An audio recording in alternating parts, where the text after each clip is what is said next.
alive. And you know what? It is almost 2 o'clock today. We're nearly on time. Normally we're a little bit ahead of schedule, but today we're mostly on time. We're doing pretty good. That's alright, isn't it? Which is quite interesting. Good to have you here. It is 2 p.m. nearly. It is Sunday, that's for sure. And if you're late, you know why you're late? Because we changed the time. The time has gone different. We're now a little bit different in our time at the moment. It is now, of course, 2 p.m. We've gone forward an hour or possibly back an hour. I don't know which one happens, but my phone's all auto-update and tell me that happens. But whatever happens, we've definitely gotten rid of an hour out of 2020, as I saw on Twitter last night from Dublin Airport. They said, who wants another hour in 2020 these days? Which is true. I don't either. I'd rather it was just over with now. Same with this bloody lockdown. That needs to end too. It's absolutely rubbish. It's not helping anybody's brain, I'll say that. Loads of you already on asking questions. Good to have you.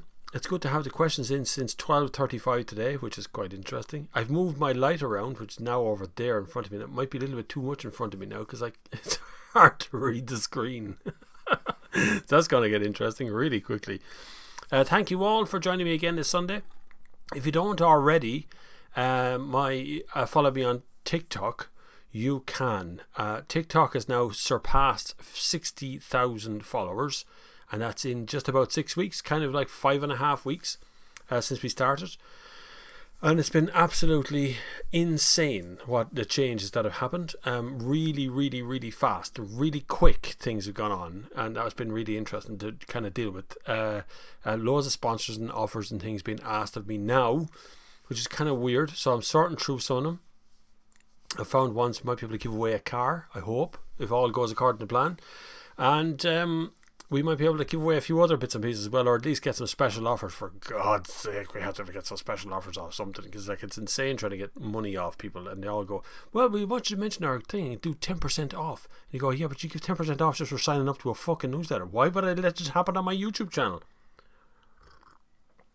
Anyway, quick slurp and moving on.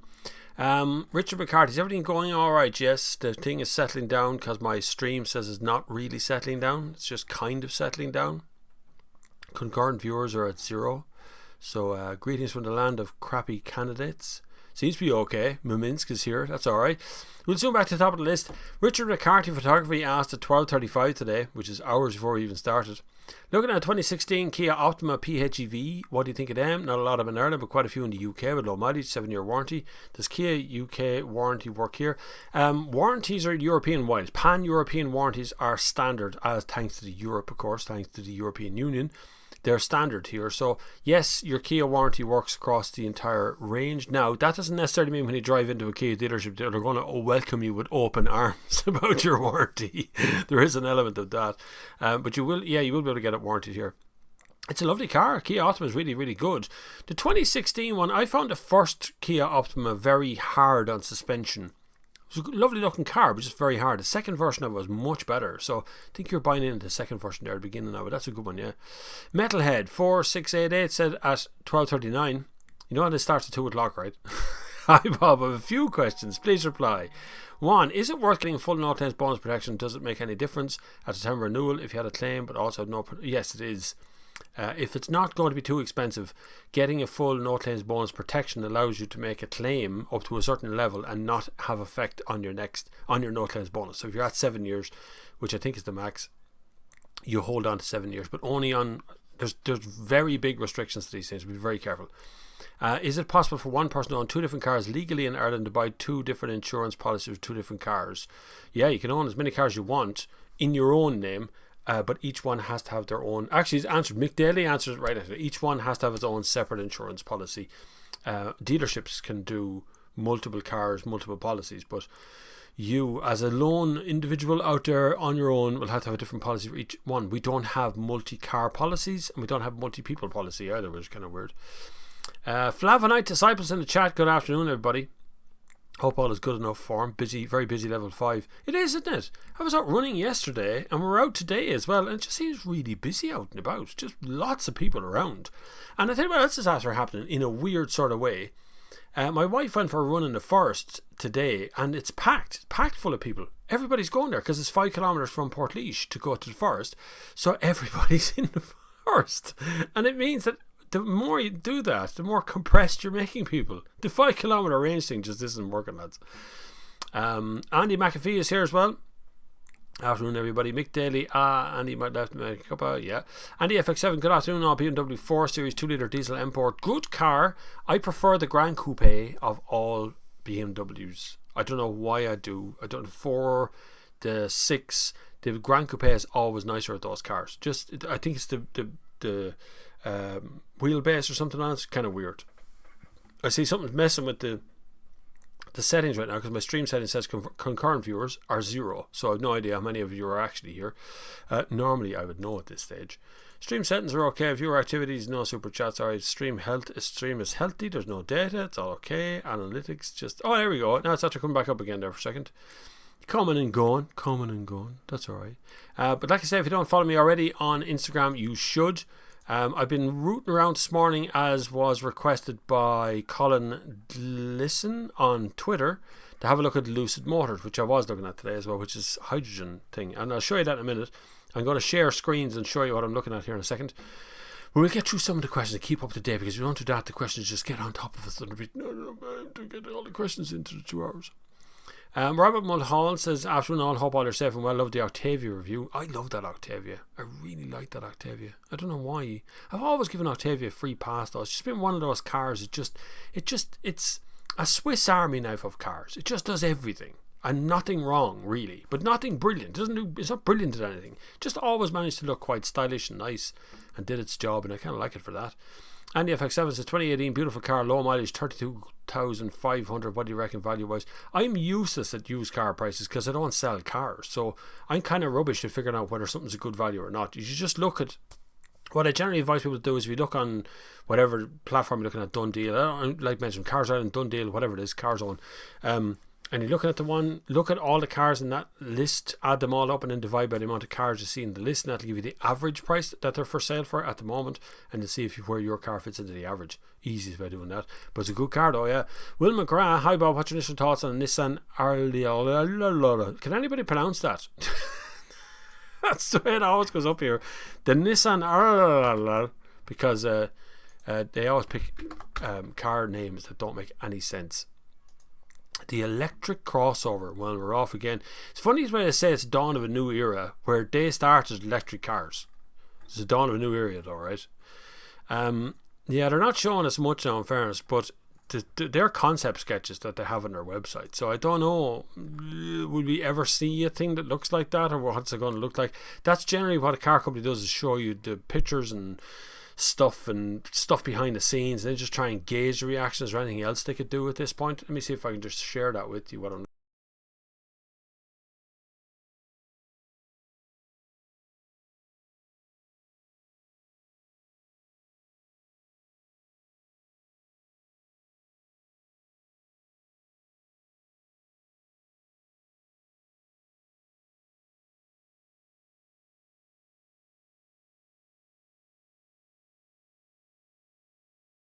go back to me. So I'm going to be sharing little bits of screen, because now I have 2 screens so I can see what's going on, and hopefully that keeps working. Fair few electric cars released in the past few months. Are they getting better in all aspects? Hope everyone's well, staying well through the level of lockdown. Not really. Electric cars still don't drive as well as petrol or diesel cars, because the engineers are still trying to figure out how to make that battery sit in the middle of the car, so handling isn't brilliant. I have more of a draw towards the small car that charges quickly. I have a Peugeot 508 PHEV now during lockdown, and that charges up in 2 hours, and I can drive around the town here, do all the messages, drop the kids to school, do all that stuff, and come back here and plug it back in, and bang, I can fill it up again in 2 hours, no problem. And it works perfectly well for that respect. If you have a big battery like in the Teslas and stuff, then you spend hours. There's overnight charging everywhere you go. It's just long range charging, and Tesla's the king of long range. But everybody other than Tesla currently have problems with on-street charging, whether it's working, whether the street charger is going to open for you, whether it's packed everywhere you go. There's a Nissan Leaf plugged into everything, or the electricity is really expensive, depending on how you're looking at it. Hang on, we go back up there again. Hi everybody, Lenny Rossa, good to have you. Hellhound, Bob Flavinites over. Hope all is well. All is well, yeah. I was live already this morning on TikTok, which we're playing some tunes. So you can get away with stuff on TikTok you can't get away with here. You can play music and you can do stuff like that. You can have a little interactive thing, which is a bit of fun as well. Aid is here. Eric Rochford. I've never done so little mileage. About 6 kilometers in 7 months. Normally do 50,000 a year, 45,000 a year. Plenty of new low mileage cars around, especially 1 and 2 year olds. Yeah, ones that are oil has been sitting about in the sump for the last 6 months. Yeah, there's loads around. Second-hand car sales are at an all-time high, so prices are actually really good. But there's plenty of cars around as well. 8 says that he's looking to buy a 2017 Golf GTE. Any issues look out for? None. One of the best cars Volkswagen made was the e-Golf and the Golf GTE, because they're both just a Golf and one's PHEV and really good. Very hard to get. They're holding their values really, really well. There's a few of them around, but very, very hard to get a hold of a good one. But there's nothing really to look out for. It's just a Golf with a PHEV battery in it. It really works well. Peter Cupid is here. Eric answering Eric. Andy FX, if you put an at in front of someone's name, you can talk to one another, and I won't read it out because I leave you in private. So you don't want to make your chats famous. Like, how's the live stream going? Yeah, we're okay. That's fine. It's all running properly now. That's hard to keep an eye on. It's true, Eric. So many around. Andy FX7. Will the government consult a knowledgeable body to regulate electric scooters? No. Or will they go ham-fisted approach? They won't. They're being stupid about it. And I had this debate already. I'm seeing. John Ryan tweeted me this morning saying they're popular, but many used very irresponsibly, especially in Dublin, should be subject to a tax, insurance rules and a road. This makes no sense to tax and insure a scooter. Why? Well, then we'll have to tax and insure bicycles. Bicycles are faster. Like, they're faster by far than scooters. I've ridden scooters, and cheers to Cross 13, who's been down and dropped me off an electric bicycle and a scooter to have a go on as well, which is a Xiaomi scooter, and it's very quick. It's really quick, but on the road it's perfectly safe. It's fine. It's very stable, very high position, but my daughter could ride it, no problem.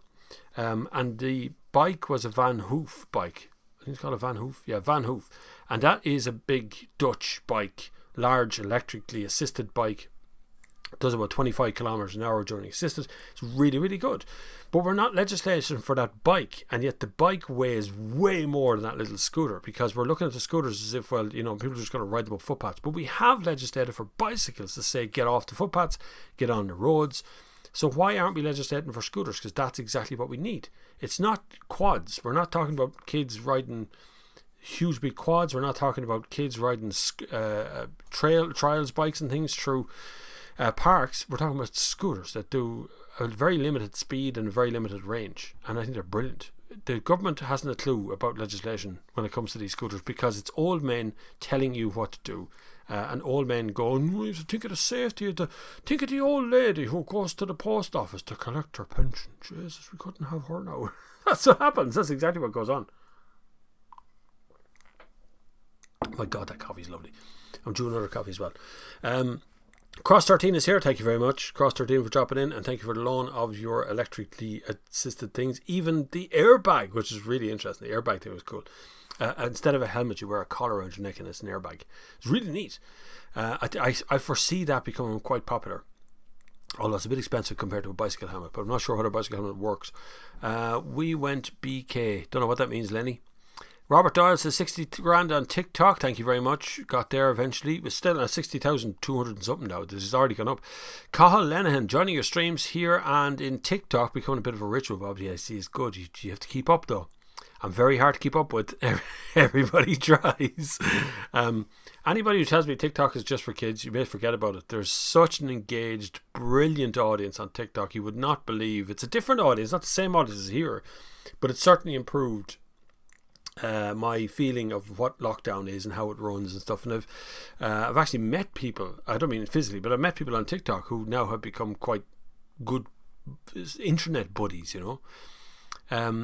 Niall Sheridan, what rear wheel drive car would you recommend as a first car? Don't get out and maybe golf for Fiestas.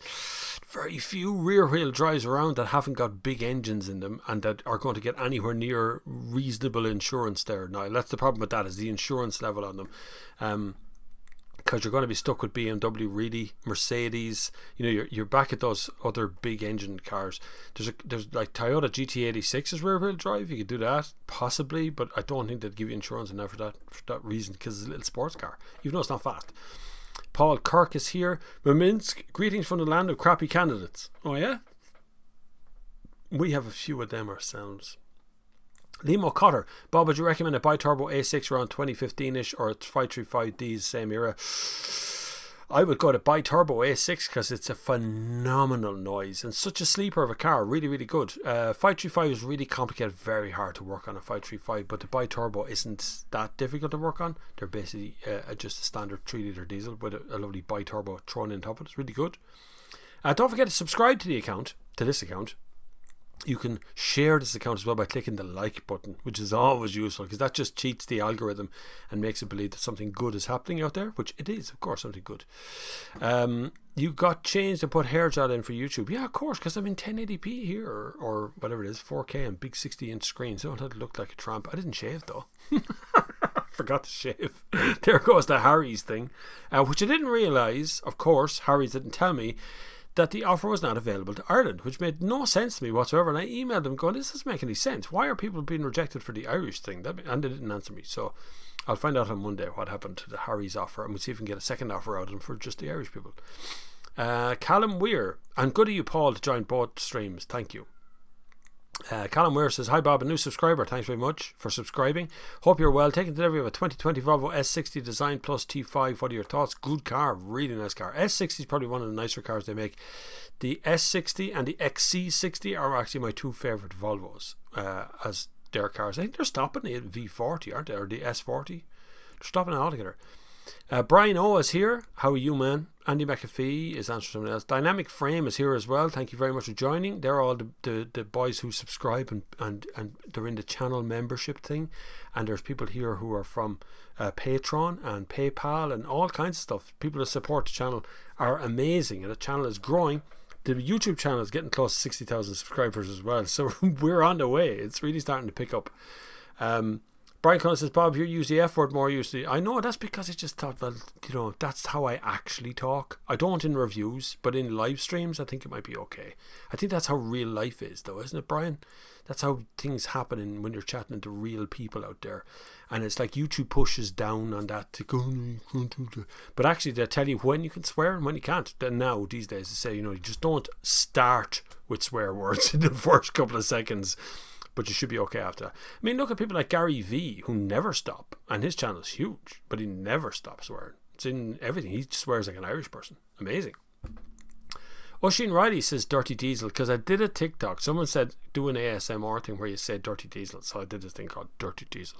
And now TikTok, the people at TikTok put that into their TikToks as a sort of a, it's weird. You have to be there. It's funny when you see it. Take me Schnapp. How far away are we from the day we can fully charge electric cars in 5 minutes and put the full charge to last 1,200 kilometers normal everyday driving? I don't think we're ever going to have that. If I'm honest, I don't think we ever actually need that range in an electric car, but it would be nice because that's what we can do in diesels right now. You know, we can fill up in 5 minutes and drive for 1,200 kilometers, but I don't think we actually need a replacement of diesels. I think we need to adjust where we're selling electric cars to, or why we're selling them to people in the first place. They're not the solution for everything. They have part of the future sorted, but they're definitely not the solution.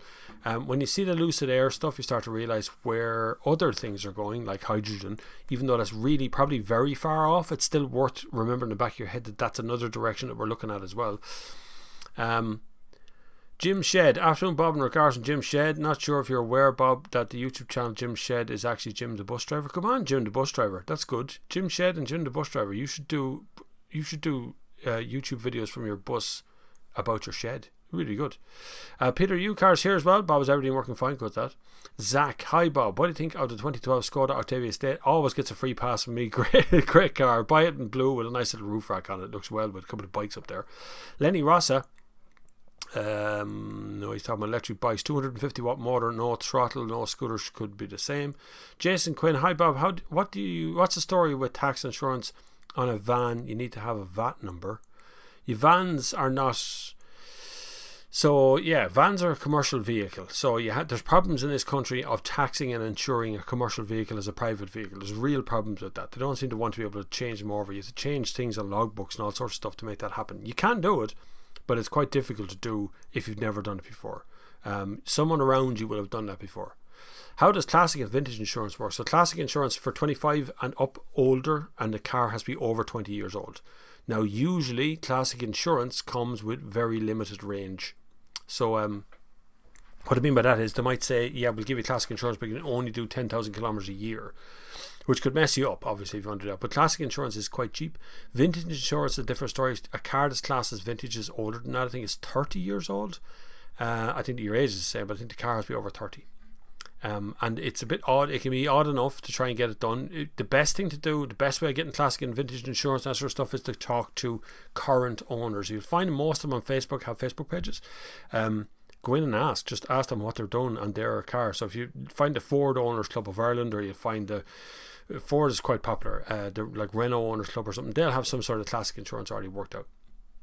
Max has no claims for 9 years. I know I've had no claims. I don't think ever really had a claim against me, and I still every year my insurance seems to go up a little bit, although I manage to get it down most of the time. But when the renewal comes in, it's always higher. What's your opinion on LPG conversions? Great, but you can't get them anymore. It's very hard. Most petrol stations are taking out their LPG tanks, so you can't get LPG at a petrol station anyway. So you can do it for sure. You lose a big chunk of your boot, and you have to get it done properly. But most of them, it's very hard to find an LPG station. I don't think there is even one in Portlaoise, an LPG station.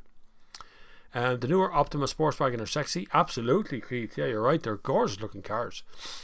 Rick Nelson is in Southern California. Good morning, California. I hope it's lovely and bright and sunny over there, because you haven't. Actually, it's not too bad here as well. It's just a bit cold. The Kinsale 100, which sounds like a race. Eyeball question here. If you have a UK license, what's the news regarding changing to the Irish one? Does it just transfer? No, change it by December the 31st. I think this year you have to change over your UK license to Irish licenses. If you're living here, obviously citizen here or whatever, you have to get it done. I think they give you a grace time of a year when you land here first. So if you come here from the UK to live here, I think you have a year to do it. I know they do a year in New Zealand, and I know they do a year in the UK when you've got a European driver's license. Same thing, but you do have to eventually change over. But I think it's the 31st of December this year you have to change that. Ken Shaw says, hello Bob, love the content. Thanks Ken. Paul McGann, the barber, was giving out his Instagram story the other day about every business being open in Kildare, bar barbers. What do you think about that level 5 shenanigans? If you're registered as an emergency or as a frontline worker, then you know McDonald's are frontlines workers. It doesn't make any sense what's going on right now. The lockdown is a load of bollocks. It's just that straightforward. It's not working. It may seem to be working for the numbers, but actually it's not really working for business wise. People are still doing business. People still want to earn money. People still want to make sure that they can feed their kids for Christmas. You know, you can have this lockdown and do a short circuit for the Christmas run of things, but it's no good getting to Christmas if you got no money coming in, right? It's just that straightforward, you know. But and in fairness to Paul McGann and all barbers, they're cutting hair at home. That's what's happening. People are going to their house. They're cheating the system as well. They're doing the same thing. I have multiple people out there who are telling me that I should get a haircut in the barbers, and they'll just come around to my house and do a haircut. There's a queue outside my door. So, you know, they're all cheating it in one way or another. Oh, sorry, Lucid. Yeah, sorry. I should have mentioned Hydro. I'll show you Lucid now while I'm there. Sorry.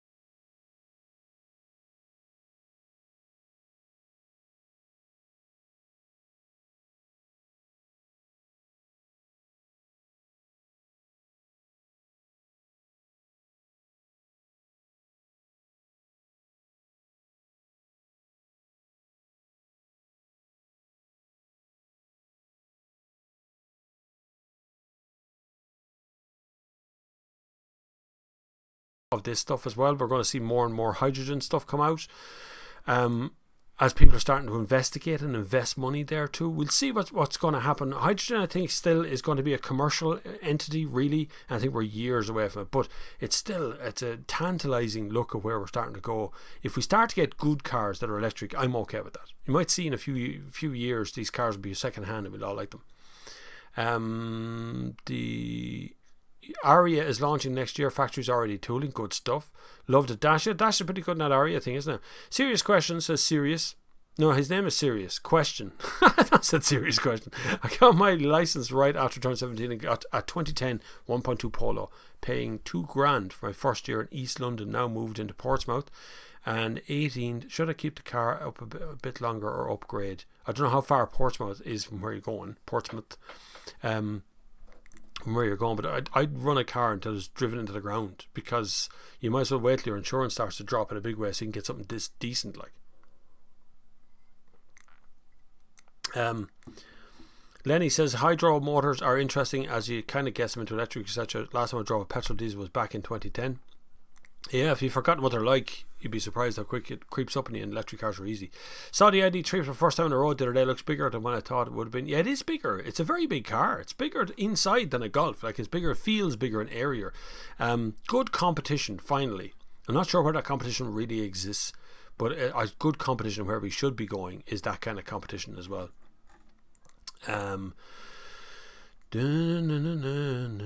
Sorry, M. Murphy. Nah, audio while shared screens. Happy bank holiday. That's good. No audio while sharing screens. Really? Audio input capture. Hold on. Change that. Now, we should be able to hear it now.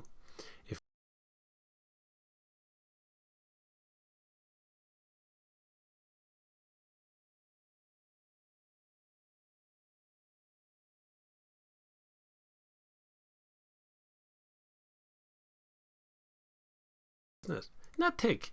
Audio works, then audio doesn't work. That's mad. We'll work on that. I had that working perfectly earlier on, and it doesn't seem to want to work now though.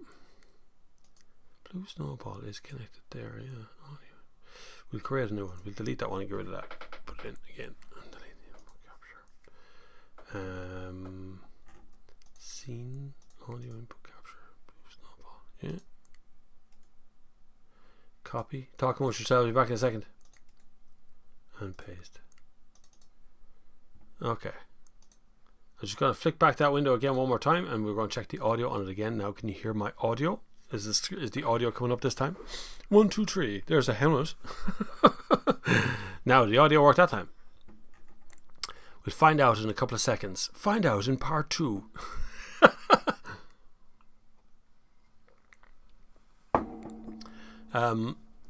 You're streaming to the big TV, says Bad Shook. That's a good way to be. I like that. William Bellingham is here. I missed a few there along the way. Just my opinion, not investing in hydrogen has been a massive mistake. Refuel in 5 minutes, similar range to petrol, so we'd not be having all this electric car range anxiety over the next 10 years. Well, you still have range anxiety. It's still going to run out of fuel one way or the other. The problem is that hydrogen's not very efficient yet. It's going to take a lot more investment to try and make hydrogen as efficient per burn as electric cars are. Because hydrogen is quite hard to extract. It's quite hard to refine. It's quite hard to turn in. You have to transport it. You have to store the thing. It's a liquid fuel. There's lots going on with hydrogen. Like, the investment will be there as people are trying to find a way around the battery technology, because not everyone wants to go with battery. Not everyone wants to buy into that, because batteries are only manufactured by a limited amount of battery manufacturers, and car companies are not really in that circle. Like, Volkswagen's not a battery manufacturer, if you know what I mean, but they are an engine manufacturer, so they do make electric, or they do make petrol and diesel engines, but they don't make the batteries for the electric motors. So there's a lot of them trying to short circuit that system. Frank Curry says, hi Bob, enjoyed your recent Skoda Octavia review. Would be interested to see what to do with the suspension on the VRS when released. They need to do something with it, because it's all this, but good. We got audio on the cut screens. Good, because it's working earlier on, but then suddenly it isn't. Not a pain in the ass. Anyway, now it's working. The Skoda Octavia, the VRS would be interesting when it comes out, which would be next year at this stage. Jerry Wicklow, hi all, I changed the car during the summer, regret that now it's only lawn ornament these days. I know, isn't it terrible? Yeah, it's sitting out there. All those really expensive cars slowly devalue and are not putting any miles on them whatsoever. Peter says, hi Bob, great video on Octavia. It looked to me like the Octavia is better build quality than the ID3. Yes, very different cars. As build quality goes, I'd say they're about the same. As materials used, I'd say the Octavia uses better materials, but that's a weight thing. As electric cars tend to be quite heavy, so putting in stuff that feels nice to the touch, it has to be different. It can't be the kind of traditional heavy plastic stuff, you know. Dynamic frame is answer the question. Nige Smith, hi Bob. In the UK, the dealer groups are saying that there's a shortage of all late used cars. The price of that's because we have them all in Ireland. The price of some used cars has risen over the last few months because of the demand. And that's the problem. The demand is huge for used cars, but as you can see, we have problems importing them or getting hold of them or using them as more and more people are buying into used. They're updating. The UK is getting rid of diesels, and so because of the diesel shortage of things out there, people are trying to find PHEVs, petrols, electrics, and the prices are rising over there on that end of it. So it's this horrible cycle of things that are going on where the whole market has been disturbed by what's going on at the moment as well. And a lot of people who aren't buying cars, they're just not buying them at all. They're buying electric bikes or they're buying something else because you don't have to tax and insure an electric bike. You know, it costs nothing once you've actually got it, apart from a little tiny bit of electricity. Murphy, M2Ms. Electric Honda 50 yokes all over China the last few years. Are they allowed here? No, not yet. The electric motorbikes are coming. They're on. I've seen a few. I don't ride motorbikes, but I've seen a few electric motorbikes. So I've seen a few reviews of them come out as well. They're still really expensive in comparison to a standard like second-hand Kawasaki something or other would cost you a couple of grand. These yokes are booking like 15, 16, 17 grand. So they're not cheap yet. But battery technology is getting better. It's getting cheaper to produce. So we are looking at the price of these things going down. But again, you have the same problem of charging. You have very limited space in a motorbike. To try and get it, but as a commuter yoke, it'd be pretty good. Would be no harm to have a little. Imagine a Honda 50 electric. That'd be great. Don't know how well it would be balanced, but it'd be good all the same. Annie McPhee says warranty isn't quite so simple as all Kia is so covered. Warranty is provided by Kia UK for a UK car, not Kia Ireland. If UK registered on holiday, first 24 months of warranty can be used in UK EU wide only. So that doesn't work then for the UK stuff. Why are the UK so difficult about stuff? We just go, yeah, you're pan-European, it's fine. Liam Cotter, which is better engine, the Toyota Avensis 2 litre or the 2.2 litre diesel, who make both engines? Toyota make both those engines. Depends on what you want, Liam. One's not better than the other. The diesel is very good on motorway blasts, you know, when you're driving on the motorway up and down the N7 or the M8 or something every day. But if you're hopping around town or shorter journeys like around Portlaoise here where you're just dropping the kids to school every day, then the petrol does better because it heats up quicker, better combustion. You know, if that's what you can afford, that's what you can afford. I would probably buy the diesel out of those two, but even my mileage here on our second car, on our Leon, doesn't allow diesel really. It's just no point. You might as well just buy a petrol for short journeys. But like motorway is fine for diesel. Christopher Wayne says, just liking you and waiting on Harry's blades. You see, the blade thing works for anyone in the UK. It was great offer. It's $3.50 or something for delivery. See, and it's actually a good joke. I didn't use it today. It was good. The blades are good. And the handle is lovely on that yoke, actually, and the little foam thing. You can support the channel in other ways, though, if you don't want to buy the Harry's thing. That I don't make any money out of you buying more Harry's blades. So it was a flat fee deal, that was. But if you want to support the channel, you can do it through Noah, which is just linked down below as well, which gets you 50% discount. That's 60 quid a year for news over audio. Very like Audible in that sense. I went for a 10k run yesterday and listened to 3 stories in that 10k, which was really good. It's lovely. It's like having an audiobook read out to you. It's really nice to use all the proper sources, so Washington Post, the Irish Times, Independent, the whole lot, and you can get it down below. It's normally 120 quid, it's only 60 now at the moment, so you can get that, and I do get a cut from that, which does support the channel. Everyone who signs up gets a cut to me. If you want to support the channel directly, you can do it from the other links down there. PayPal, Patreon, there's super chats here on YouTube, and you can also do channel memberships on YouTube if you want to do that as well. And we're nearly ready with our car of the year, the Sunday Service car of the year, which is open to anybody who's got a PayPal, Patreon, Super Chat, any of that stuff. But you have to tell me about the Patreon one. You need to email me from Patreon, or not Patreon, sorry, the PayPal ones, because there's no records. Patreon is easy. It just shows me a list of everybody and you can individually send stuff to them. But with PayPal, you might as well be asking for the world and back. That's how you support the channel. Well done. Congratulations, you got through that part. Connor Enright. Hi, Bob. I have a 150 brake horsepower diesel Focus and I'm not doing the mileage I used to be. What petrol replacement keeping the power would you recommend? Electric, not an option. 150 brake horsepower is quite hard to get in petrol. 150 and above. You're going to have to go up towards 170 for something like a Cupra, Seat Cupra or Volkswagen Golf GTI or something along those lines. In the petrol end tends to be a little bit lower in horsepower, so you tend to get 140s, 130s and less. So your only hope is to go up along for the Cupra stuff. I'm currently 15 minutes behind you in questions, so I'm trying to keep up now. It's quite hard. Steve Blair says, hi Bob, Stevie Hugh from TikTok. Good man to have you. Good to have you, Stevie Hugh. To YouTube, I'm hooked on interesting content. Yeah, I've had a lot of messages from people who wouldn't have had any interest whatsoever in cars are now following on all of the platforms, which is really funny. It's really good to see these people who wouldn't have ever even dreamt of opening a bonnet are suddenly looking under the bonnet going, what kind of engine have we got and who makes those engines and why is this important to me? Which is really good, because there was a great generation of people in the 80s who came through into the 90s who really were into cars in a big way. And they're not gone. They've just moved into other things. They've gone on to be interested in other activities, but they're coming back to cars, which is good. Michael Dorr says, Moop Limerick. Limerick, that's where my dad is from, actually. Glyn in County Limerick. Zach, what do you think of the 2012 Ford Focus? Good car, yeah. It depends if you want petrol or diesel, though. Do you have to get classic cars NCT'd? No, I don't think so. Or is that? No, I think you do. I think you have to get them NCT, but I think when they're like 1989 is the cut-off of NCT, I think. Anything after 1989 has to be NCT'd, but it can't be called a classic. Amin says, a buddy returned from the BMW dealer after his PHEV car was repaired. The bill was huge. He told me shown that many of the parts for PHEV are more expensive than non-PHEV, just FYI. That's the way it's going, unfortunately, and it's the same for electric cars. Electric cars are, the shock absorbers are not just normal shock absorbers, they're quite reinforced, and sometimes the brake discs are different, brake pads are different, so they're not, although they're called the same thing, they're actually more high dynamic ones. Trying to get to the local authorities. Yeah, trying to get the funding available for on-street car parks for people like yourself.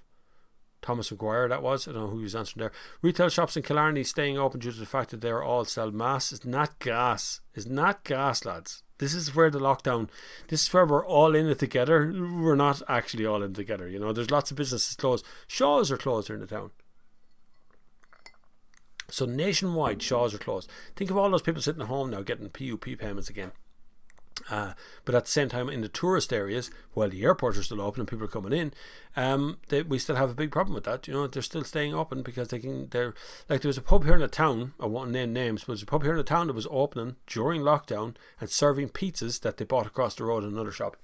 And people would come in and they'd order a pizza, go across the road, get a pizza made, bring it back and serve it to the people in the pub, making it perfectly legal. Isn't that weird? Bob's audio gone. That's okay. Yeah, we fixed that. How old do you have to drive a RTV, not a quad? 16, isn't it, or 17? I think it's maybe 17. I might be 17. Off-road, you can do what you like. Potato chip gaming, no audio. Yeah, sorry. No sound, no audio. Just getting the no audio bit. Coming back now in a few seconds. No audio on iPhone. Audio works. Yes, it does work. Back normal. Right. Hi, Bob. What would you think? This is Jack Doyle. What would you think of interchangeable batteries? When yours is low, you go to petrol station type thing.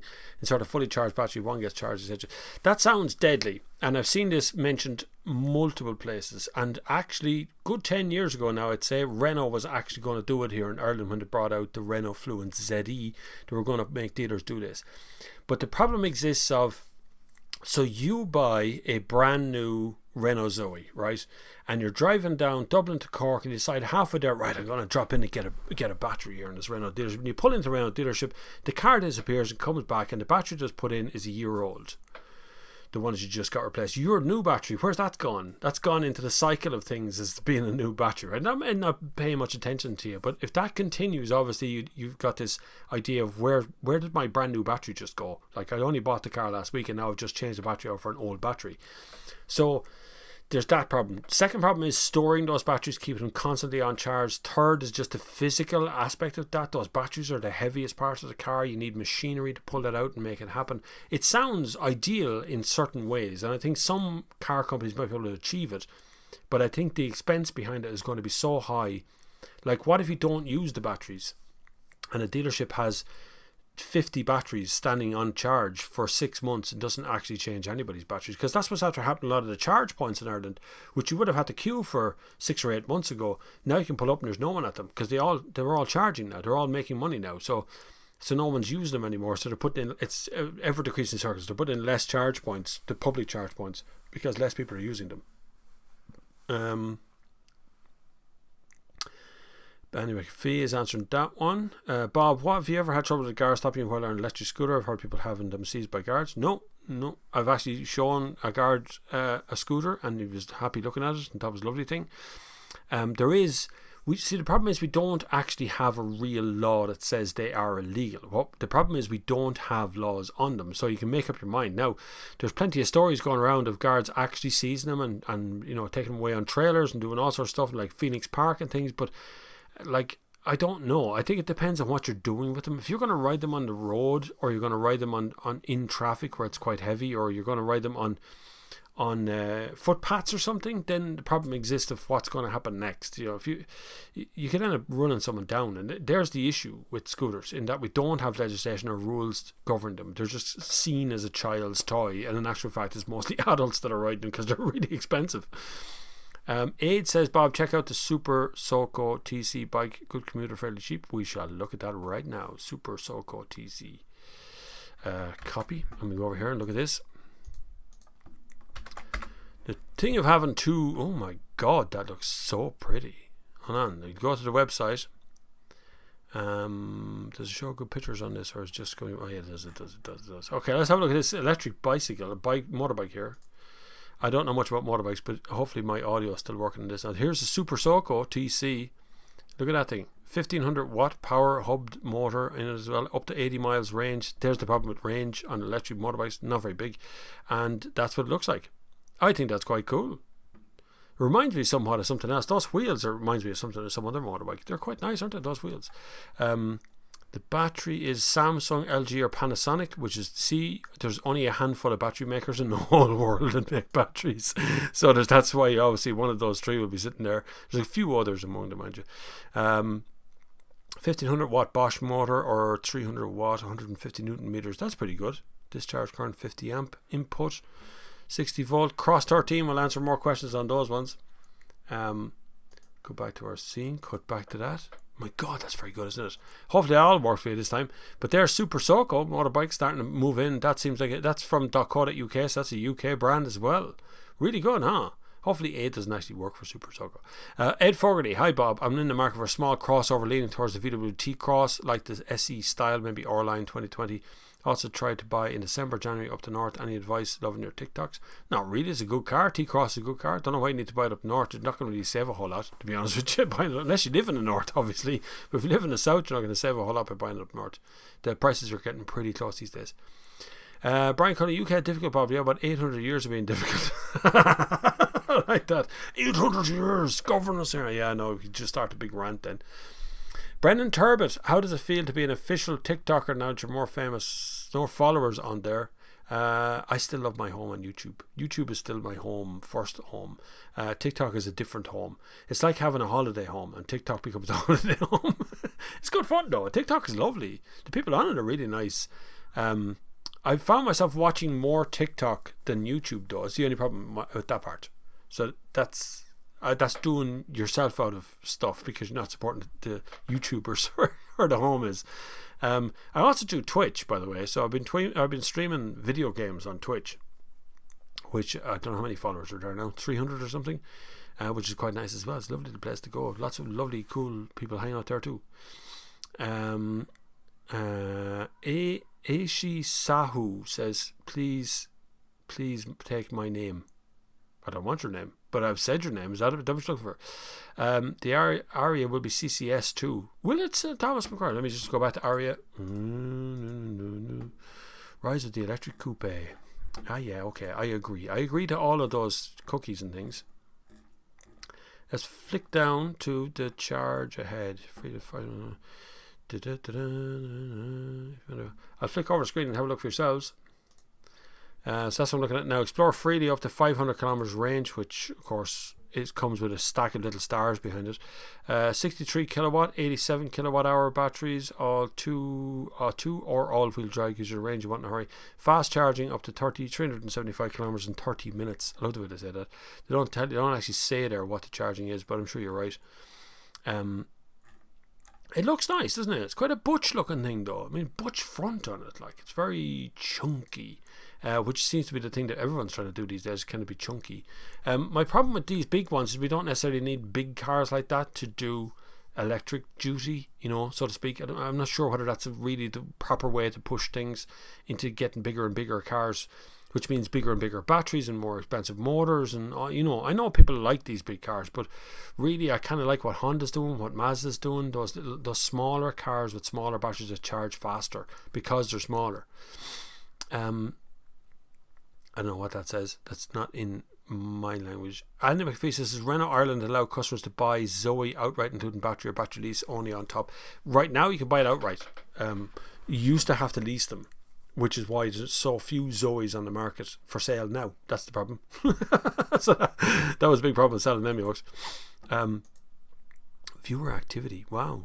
I'm still making sure this chat thing still works. We're all okay. Yeah, we seem to be alright.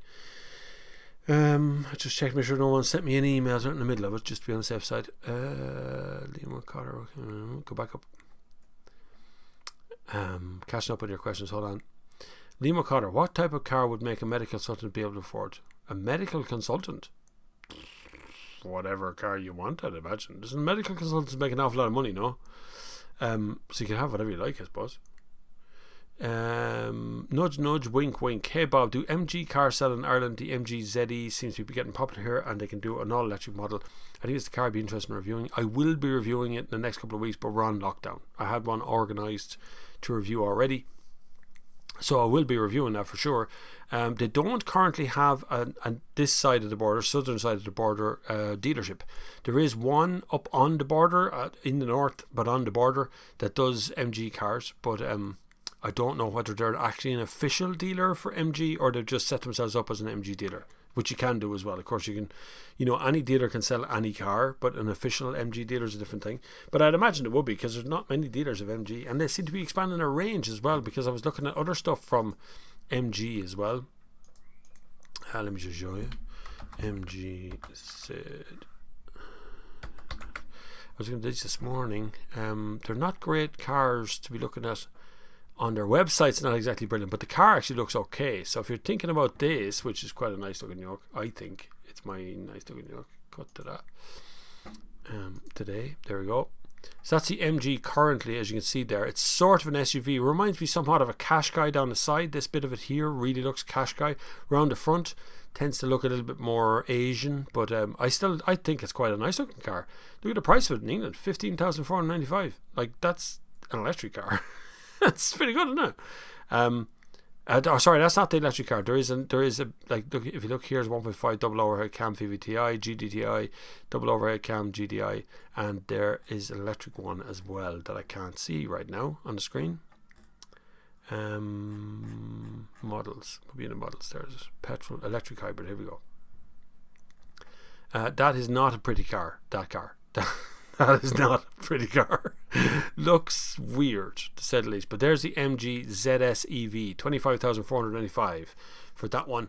And there's a plug-in hybrid version of it. The EV one actually looks quite nice. I think it's a pretty car. It's okay, isn't it? It's quite cool. After plug-in car grant, which is that price there. There's the prices. Automatic, obviously 1-speed automatic. But 143 PS is pretty good. And a 44.5 kilowatt hour battery, which is alright as well, So you can see the competition is starting to push on a bit, which is a good way to be. That's where we should be going, is competition. We need competition in the market. It's very important. Sorry, we shot forward there again. Kyo's Carver, how about watching on your old videos on YouTube reviewing the BMW 640 Grand Coupe? There's a few of them on the channel actually. 640 Grand Coupe, still one of my favourite cars they make. Can't get them anymore. You just can't get used ones and that. It's so popular. Very hard to get. There's a fellow with what looks like a Russian name that I can't pronounce. So what do you think of the new Ford Puma? Sorry, I reviewed a Puma in Spain. You're going to review it in Ireland. I had it here. I wasn't terribly impressed with the 1 litre version of it. I thought it was too much like a Fiesta. I think the car inside feels like a Fiesta. Why not buy a Fiesta then instead of buying a Puma? But like, there's a couple of cool things about it. Like the bin in the boot is quite cool. It's sort of like a wet bin. You can throw wet gear into it and it all drains out through the bottom of the floor. So very clever stuff, but the car itself just didn't feel finished. I'm out trying out today for some reason. Where are we next? Brian Cullen, Bob, the current law, although ancient, outlaws scooters. I know. They are meant to be tax insured, is therefore illegal to use one on public road. New law required ASAP. Well, the problem is, what the scooters they're talking about is a twist and go scooter. So when you twist, it takes off. You don't require any pressure from you to make it work. It's debatable that those electric scooters that are out right now are not that, because you actually have to kick them to get them to start to go, and then you press the button to make them go. So there's a subtle difference between the two, and it's debatable. But we've already had court cases over people trying to get things back, and they failed. And so the law has come down now, and scooters have said it shouldn't be on the road, but actually they should be on the road. What's happening is we're developing faster than laws can develop. It takes so long to get legislation in place that we're just taking charge and doing our own things. I see them all over Portlaoise. People are just riding them to work and going, and rightly so. That's what they should be doing. They're taking them up to work to get out of the way. They're taking a car off the road. They're not buying a scooter. If we need a license, if we need tax, if we need insurance, then legislate it that way and say this is how you get a scooter on the road. Here's the steps you need to put a scooter on the road, and here's a clear path to it. Instead of that, we have this: is it legal? Is it not legal? Can it be seized? Can it not be seized? We have this moment in time where nothing's been answered properly. I see questions there for the new Hummer as well. Yeah, I saw the Hummer there. We actually linked it on our Facebook page, our own Facebook page, which is the Sunday Service Facebook page, which I will go to now. And come on, Facebook, the slowest one to load. My God, Facebook, get a grip, man. Hold on, we're coming to the Sunday Service now. No, that's not the one. Home. Where did I see that post you put up today? The Hummer. I thought it was in here somewhere. There was another post we actually put up today from Inside EVs. Colin Whelan put it up, which was a car, a Wulong Hong Gong Guang. I can't even pronounce it. It looks thick. You should look that one up. I'll look at it in a minute. And yeah, there is GMC Hummer. I probably won't be able to show you this. Although I might be able to. Yeah, it's the world premiere, so it should be alright. We'll flick over to it. Can't give you the audio from it, but there it is. There's a GMC Hummer Revolutionary World Premiere thing. We just skipped all the stupid part. There it is there, right? Look at that thing. You know, Hummer's, of course, absolutely brilliant at environmentally friendly stuff. So that's what it's going to look like. Hummer, do we need that? I don't think so. Somehow, I just don't think we need a Hummer that size to do that job. It just doesn't make a lot of sense to me for a car of its size to be fully electric. Like, why do we need gigantic machines out there to be fully electric? Andy McPhee, loads of electric motorbikes out there now. Charlie Borman and Ewan McGregor show at the moment. I haven't even seen that yet. Long way up. Riding Harley Davidson live wire motorcycles north to South America, 13,000 miles. If you have patience, you can go as far as you want in an electric car. You just need patience to charge them up all the time. Zach, what do you think of the M Performance range? If it's not an M5, it's kind of uncool. So what an M135i isn't really. It's a good fun drive, but you always be explaining why it's not an M1 or an M2 or whatever you want to call it. You know what I mean? But they're good. They're good performance out of them though. Yeah. Stuart McHugh, well Bob, happy Sunday, thanks. The back is keeping well, getting there. Thanks for all the great content. You must be nearly live every day, keeping the country going. Trying to keep people occupied, keep everything going. And I have the spare capacity because I can often go live on TikTok or somewhere without actually disturbing the work I'm doing. Just the Sunday service takes all of the attention for sure. Opinions on the GMC Hummer EV, which is what we're just looking at in the video there. It does look like it's a big truck. I mean, it's an American truck made for the American market. Who in the name of God would want to buy one here? But I don't know whether I'd want to buy one. Andy McPhee says several official MG dealers in Northern Ireland and more than one along the border. Sees loads of them just over the border. We'll get them here eventually, and I will have one. We'll see what happens though. Mg5 Ev 2-1 Mg5. What's that one? I don't see Mg5 Ev, just ZS Ev under site. No, MGZ Ev. Anyway, Mg5 Ev is the. Oh, yeah, that's the other. It looks like a Passat. Well, it looks like a kind of a washed up Passat. Hang on, I'll show you. That, prepare your eyes, is a weird looking car. I think that's weird. You see the kind of a curvy line along here? It reminds me so much of SsangYong, which is definitely not my favourite design of all time for sure. The Stuart McHugh says, don't worry lads, Dacia are going to bring their EV and it'll cost a fiver. Yeah, Dacia is doing some interesting stuff with their EVs as well. You know, they're going to bring everybody wants a, instead of going for a long range EV, everybody wants an affordable EV because everybody complains EVs are too expensive, and they're still too expensive. If you're paying 50 grand for a Hyundai and it's a small 5-door hatchback, you're paying too much money. It's crazy. Mark Turner Smith is here. Afternoon all, late to the party, but here, good man. Been moving where I live. Sadly, myself and a wife separating, divorcing. Oh my God, that's not good news. Or maybe it is good news, depending on your point of view. He said it was sad, so I'll take it to be sad. But for some, that's a bonus to be getting rid of their other half. So, not to be flippant about it, but it sounds like it could be a plan. There's days here where I'm with the missus going, oh, I wish I wasn't with the missus. Rory Kelleher, the Rivian truck featured in Long Way Up is also something to look forward to in the future. I haven't seen this Long Way Up. I'm going to have to see it. RIV. That's on Apple, isn't it? Rivian truck. That's on Apple system. Oh, that's very pretty.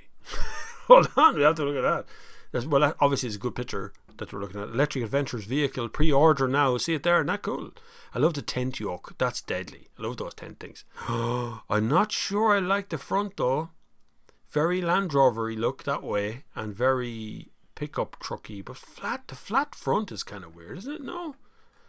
I'm sure it's very technically advanced. Just the look of the thing looks a bit weird in its own weird. No gas available on the mountain. I like that. So he's going to holler on a truck behind it. What does that mean? What does that mean? Oh, it's Rivian on Instagram, right? Okay. I don't know what that was. No gas available in the mountain. I tell you, so to bring his own little solar panel. But that's the Rivians as they look. I'm not too sure I like the look of that. Opinions? Anybody? I don't know if that's really something I would be jumping at. I love those light bar things on the front. They're always cool, but it just looks a bit weird. Stuart McHugh says, I was in Cabinteely Park this morning and they have 2 charging points, one Leaf Mark 1 and one Volvo XC90 PHEV. Not a great advert for well, we're all on the electric future, whether it be PHEV or full electric, and I understand full electric people feel that the charge points should be all theirs, that the XC90 is a hybrid and should just go on there and recharge itself on its own. But in actual fact, it's how to get people into the realm of things. If there was more charge points, you wouldn't be complaining. And that's what I have a problem with, is that we keep doing what Decathlon did, which was to put in special charge points right outside the front door of the place.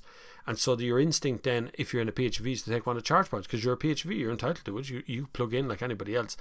But I don't think we should have special charge points. I think we should just have regular car park spaces and a bank of charge points somewhere in the place. You want to charge up, you go to the charge points. If you don't want to charge up, then don't. But you'll still park in front of a charge point because there's enough of them there. Fib Goldberg says, just bought a 2018 Ford Fiesta Titanium X, arrives Tuesday. Have I done the right thing? Yeah, what's wrong with that? Nothing wrong with Ford Fiesta. It's a good little car. Why are you waiting till Tuesday? But yeah, it's a good little car. Yeah, no bother with that. You'll have a lovely time in the future in your car. Johnny Morris says the MG EV will probably cost €67,307 in Ireland. That sounds extraordinarily expensive. It's crazy. When you take away the 10 grand grant, it really does make them all sound very expensive. Paul O'Connor's in the house. Come on, Paul. We're just coming up on the first hour has passed. My God. And there's a lot of people here, in fairness. That's pretty good, isn't it? We currently have 252 concurrent viewers. You can, if you want to, support this channel on multiple links down below. Loads of them there, even on Noah, if you want to do that as well, which is news over audio. You can check that one out. And you can come over to our Sunday Service Facebook group, which is totally free. Doesn't cost anything. No support required at all. And you can post in there amongst other car people, including Joe Cooney, who regularly goes live to see what kind of car he's disassembling, reassembling, or otherwise making bits of in his own unique little way. I've arranged to meet Joe Cooney multiple times, and every time we're about to set off, lockdown comes. That just torpedoes the whole thing. Last time I did a radio show on Midlands 103, he was the next host up. He was the next show after mine, and that's the first time we'd met in ages, because he does an evening show on Midlands 103. It's really good. You should check it out. It's a country show. He's very famous country guy, in case you're wondering. He's not some weird mechanic, although he's a mechanic as well. Dave McCarthy, in 5+ years with more EVs especially used, you will foresee some great deals on previously expensive ICE cars to stop selling. Yes, there will be. They will go down as they become less desirable, as people want more and more electric cars.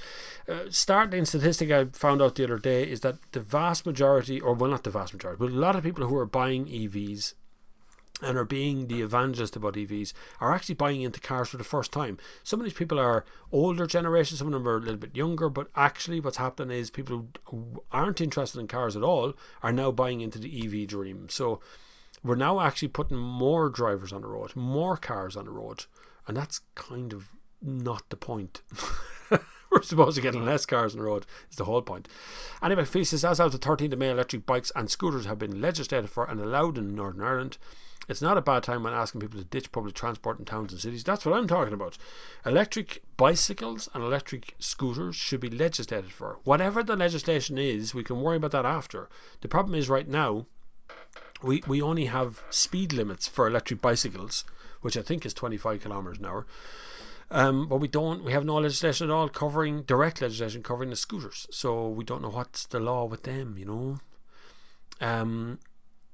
Andrew Jarrett says we could have everyone meet up in their cars when we meet. Yeah, everyone meet up in their cars when we meet. Yeah, we will arrange a meet when all the lockdown ends, when numbers go back to normal. Because the problem is when you have a car meet, you don't know whether you're going to have 10 people there or 200 people there, and you're not quite sure how the difference between the two of them. So you have to be kind of careful with that. We don't want to go mad and have the place flittered with people, and then the guards come down and go, you need social distance, or all that sort of stuff starts happening. So we want to wait till everything calms down. So after the 6 weeks, we'll have a look at the numbers again. If the government take off the restrictions, we'll try and do something for Christmas if possible. Zach, hi Bob, what do you think of the Toyota Chaser? Great car. Toyota Chaser is a lovely car. Have you ever driven the Mark 5 Supra? Which one's the Mark 5 Supra? I need to look that up. Hold on.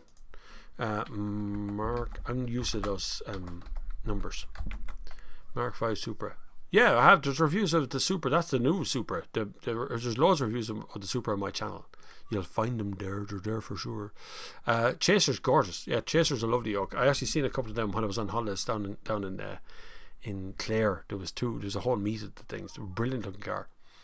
Footy Ferrari, when will you be getting your hands on a Cooper Fermentor in the future, Bob? It was supposed to be here already, in fairness, but it's not here yet. But it is on the way, yeah, for sure. I will, but it'll be after lockdown. It may even be next year at this stage, the way things are going right now. Not because of me, but because of the way that they can't deliver the cars up here. And getting them here is the problem. Anyway, he says, Long Way Up had Rivian EV pickup prototype as our support vehicles. It looks epic. Spoiler for the Long Way Up, where charging is not possible, needs most lorry with generator required. Oh, diesel generator. I saw a video on, I can't remember where I seen it, but a guy had a Tesla and he'd run the battery down and then start a Tesla up, a generator in the boot, and plug his car into the generator and charge up again and drive on. I thought it was genius, but other people going, why would you do that? Why wouldn't you just charge with the car? But I thought it was a genius idea, like infinitely going with the generator in the boot if it doesn't go on fire. Anthony Gleason says, what do you think about the new Nissan Juke? Went from M8 Turbo Micro to it, happy with the output difference. Yeah, it was a good little car. Now the only problem I have with the Juke was nice, but on the international launch they gave me the 1 litre one, which I thought was dead. When you're not in the turbo band, it's just dead. It's hard, really hard to get going. But a good little car. They've done pretty good with it. They've cancelled all their press rotations because lockdown. You have to wait till after 6 weeks now to find out what's going on. Cross 13 says smaller batteries don't charge faster. I know, yeah. At the time it had 100 kilometers range is higher. Only advantage of lower capital cost and lower weight, not really relevant for efficiency. I know, but if a smaller capacity battery, you can charge it in 2 hours rather than 3 hours on a bigger capacity, or 4 hours or 5 hours. It's just a time. It's the way people think about time rather than the way people think about efficiencies. Andy McPhee says Mg5 EVs in a state one that you saw. It looks rotten. It's rotten. Wayne followed. Hey Bob, are you well? I am. The MX30 you tested, do the rear windows lower? It's not. No, they don't. It's not a C4 Cactus, is it? No. It's that's going to be a difficult car to sell. I do feel it's a really good step in direction for Mazda, but I think they could have mass produced something if they just had 4 normal doors on that car rather than 2 that open backwards. Families are put off by that kind of door because it's when the babies are fine, but when they get bigger into teenagers, the problem, it's not big enough for it. So you've choked your market as to who's going to buy that car. And I know there's a range extender version on the way. They're going to put a little engine in the boot of it. That's going to be good, I'm sure. BMW tried that and then stopped doing it after it because it made it very expensive. So we see what Mazda do with it, but the rear windows don't open. Nothing happens in the back. You can't open the back doors without opening the front doors first. Same problem as always with suicide doors. I don't know what they probably have a more technical name, but that's what I call them. But it's still a debatable issue on it. But it's definitely not a C4 Cactus, no. 0.9 turbo, Anthony Gleason. What was that in reference to, Anthony Gleason? Nissan Juke. Oh, the 0.9 turbo in the Nissan Juke. Yeah, no, good car. Nice little engine, yeah. I found it a little bit, if you weren't in a turbo band. Maybe that's changed because I haven't driven it in Ireland since I drove it internationally. Dave McCarthy, yes, the Hummer is for the US where most pickups are used as sedans, haul nothing but air. They'll never do a day's work. Do you know how many Ford F-150s I drive? What I love is, and you probably won't like this, but a lot of people do. Ford. No, it's gone already. Ford.com doesn't exist. Service unavailable. Whoa. Ford Super Duty. I love these jokes. These are stupid, but I like them. Not because they're electric or anything, just because they're just like brutes. You know what I mean? Look at that thing. Ford Super Duty. Look at the size of it. Like, if you stood a human beside that, they'd just be invisible. And that thing up there, that FXLT, that's a car, but like they're huge, huge machines. Double back axle on that one. Look, the Ford F450 Platinum has a double back axle. That's how big those cars are. So you can see there the double back axle part. But if you think of that trying to get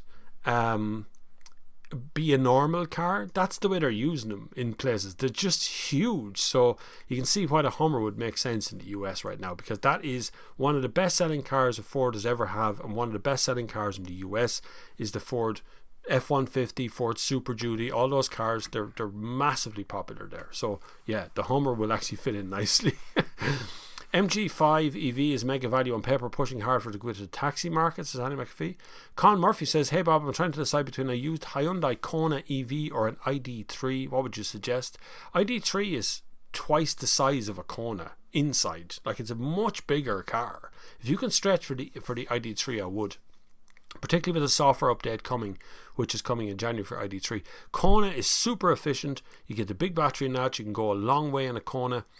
But the downside is the car is actually quite small, a good bit plasticky inside as well. So I'd probably go the ID3 end of that, because you're just getting a much bigger, more useful tool of a car to have with you the whole time.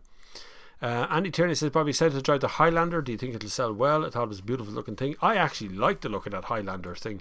I think it's going to do very well for Toyota. Let me show you a picture of that. Toyota. Oh, I can't spell Toyota. And Connor McLeod will love this yoke, like Highlander, Highlander. Let's get a picture. Those pictures are fairly ropey, crappy looking yokes. Now let's see if we can get 7 Series Highlander. There it is. Hello. Oh, Toyota. Yes, I agree, of course. There is a Toyota Highlander. I like that thing. Isn't that cool? I think that's okay. It's very Lexusy looking. 7 seats as well. That's the Irish one. You can see here, look, 658 litre boot space, which is pretty good. 7-seater hybrid SUV. Now, while I'm not, I know a lot of people go hybrids. It's a hybrid though, don't be buying it. But I kind of like that as people are looking at stuff like this. There's the interior. People are looking at stuff like this because they're not sure yet to go, and it looks much more reasonably priced than an equivalent EV at the moment. But I like the look. I think they'll do well with that. I think Toyota will do very well at that. And it's not a bad looking car anyway. I will be driving it as soon as it lands. I've already talked to Toyota about that one. The Annie McAfee says car park of the future is a big substation box thing the size of 4 spacious square with cables fed under the ground to every flipping space with simple pole and near field communication radar on it. You could. I'm not a fan of wireless charging. I have wireless charging on my phone, and I do it sometimes in cars, but whenever I pick it up it's so hot, like it gets very warm if it's not exactly right on a panel. So I'm not too sure whether wireless charging is something I want to do to a car size battery. Harold, I can't pronounce your last name, love you stream, thank you, all the way from Pretoria, South Africa. Thank you very much for joining from South Africa. I was playing what do you call him, Diane Ward earlier on from South Africa as well, on my stream on TikTok. John McCarvey, bye Bob, looking forward to another Sunday service. Horrible weather in Donegal. Any suggestions on getting a second car insured? I have good weather. You should come down here. It's lovely weather down here. Oh, you can't go 5 kilometers from home. The second car insurance, the only problem you have is you take out a second policy. That's the problem. You have to take out a policy for every single car. You can't take out a policy on a one car. And the same applies for even a weekend car. So unless you buy a classic, you can get classic insurance. You know, if you buy something that's over 20 years old, get classic insurance. Much cheaper to keep it stored and just drive around the weekend. Andy McAfee there has linked the Sunday Service Facebook group if you want to join it. Just click that link and join. It's a friendly place. It has some growing pains because there's quite a bit of people there, and we had some invasions and people taking pictures and send them outside the Sunday Service group, which is not allowed. It's a place where men and women can hang out and ask questions, and they don't feel stupid asking questions and doing stuff. So it allows everybody to ask any question they want, and it means it won't be shared out among the general community, which those rules are broken, so those people have been removed from the group. Sorry everyone, but that's how life works sometimes. The decision had to be made. Other platforms and people who use the Sunday Service had been complaining to me on other platforms about what was going on in the Sunday Service, and I didn't like it, so I cleaned it up, and it's all back to normal now. It's all working perfectly again. Everybody's very nice. Richard McFarlane says the hope for the future is that multi-storey car parks and other types of parks will have an electric charge point in each space. Don't know if we need it in each space. Like, not everybody wants to charge, but the ideal for me, and I've said this for ages as electric cars started, is that it's normal. If you make it extraordinary, if you make it a big green space that's parked over there on the other side of the car park, then people go, I don't really want an electric car because I can't park and I can't go here, can't go there, and it becomes this abnormal idea. If you make it normal, if you say like what Audi's doing with the 5.0 on the back of their car, where you don't know what the power is, you're just buying horsepower. That's good. Like, that's what you want, because you don't know if you're buying electric or diesel or hybrid or whatever it is. You just want certain kind of horsepower. So the same for electric cars. If you put electric cars chargers basically nearly everywhere, so every time you pull up in your 3-litre diesel, you pull into a space that there's a charger in front of it, it becomes normal and you don't mind it so much because there's always charge points around you. Annie McPhee says, big meat in cars, Bob, with a basic FM transmitter plugged into a mic, all tuned to 107.8. That's not a bad idea, actually, Andy. Do you know that? Like, you could do that in a car. You know those little Bluetooth transmitter things? They're pretty good. What's your view on a Dacia Spring? That's a really good idea. I think Dacia is going to actually change how we go about what we have for electric cars. That's exactly what we want, is to see more pressure put on electric car manufacturers for cheaper, more affordable cars. Dacia might be the one to actually do it. I'll just get you a picture of the Dacia Spring. Anything useful? It might be. Here's one from Clean Technica. Any chance of getting a big one? No. There we go. That's not bad. It's from Clean Technica. That's a Dacia Spring. Now, obviously, that is a drawing of it rather than being a real thing, but it looks okay. I mean, look at those little skinny lights on the front. That's probably a top spec version you're looking at as well, and it looks like it's sort of an off-roady looking vehicle. I like to look at that, and I think it'd be really good. And if you look at some of the stuff behind it, I suddenly started sniffling. I have coronavirus. No, I don't. So Dacia Spring BGG electric car manufactured by Romanian car manufacturer in March 2020. As I say, the Renault platform, the CMF platform, which is from the Renault Nissan common module family. So it's going to be well backed as Renault and Nissan go. You know, so you're not buying into something that's going to be brand new. It's going to be affordable and right there. So why not? You might as well have it. The SEVB will not be released as right-hand drive, unfortunately. We'll see if, a lot of car companies say that at the beginning and then go, hang on, there's a big demand, people want it. Some of them won't do that because you're only competing in the UK and Ireland, and Dacia is a Romanian place and find it easier to get into EU than it will to get into England when Brexit happens. Oh God, I've mentioned the B word. Here it comes. Thank you for answering my question on the Puma, no problem.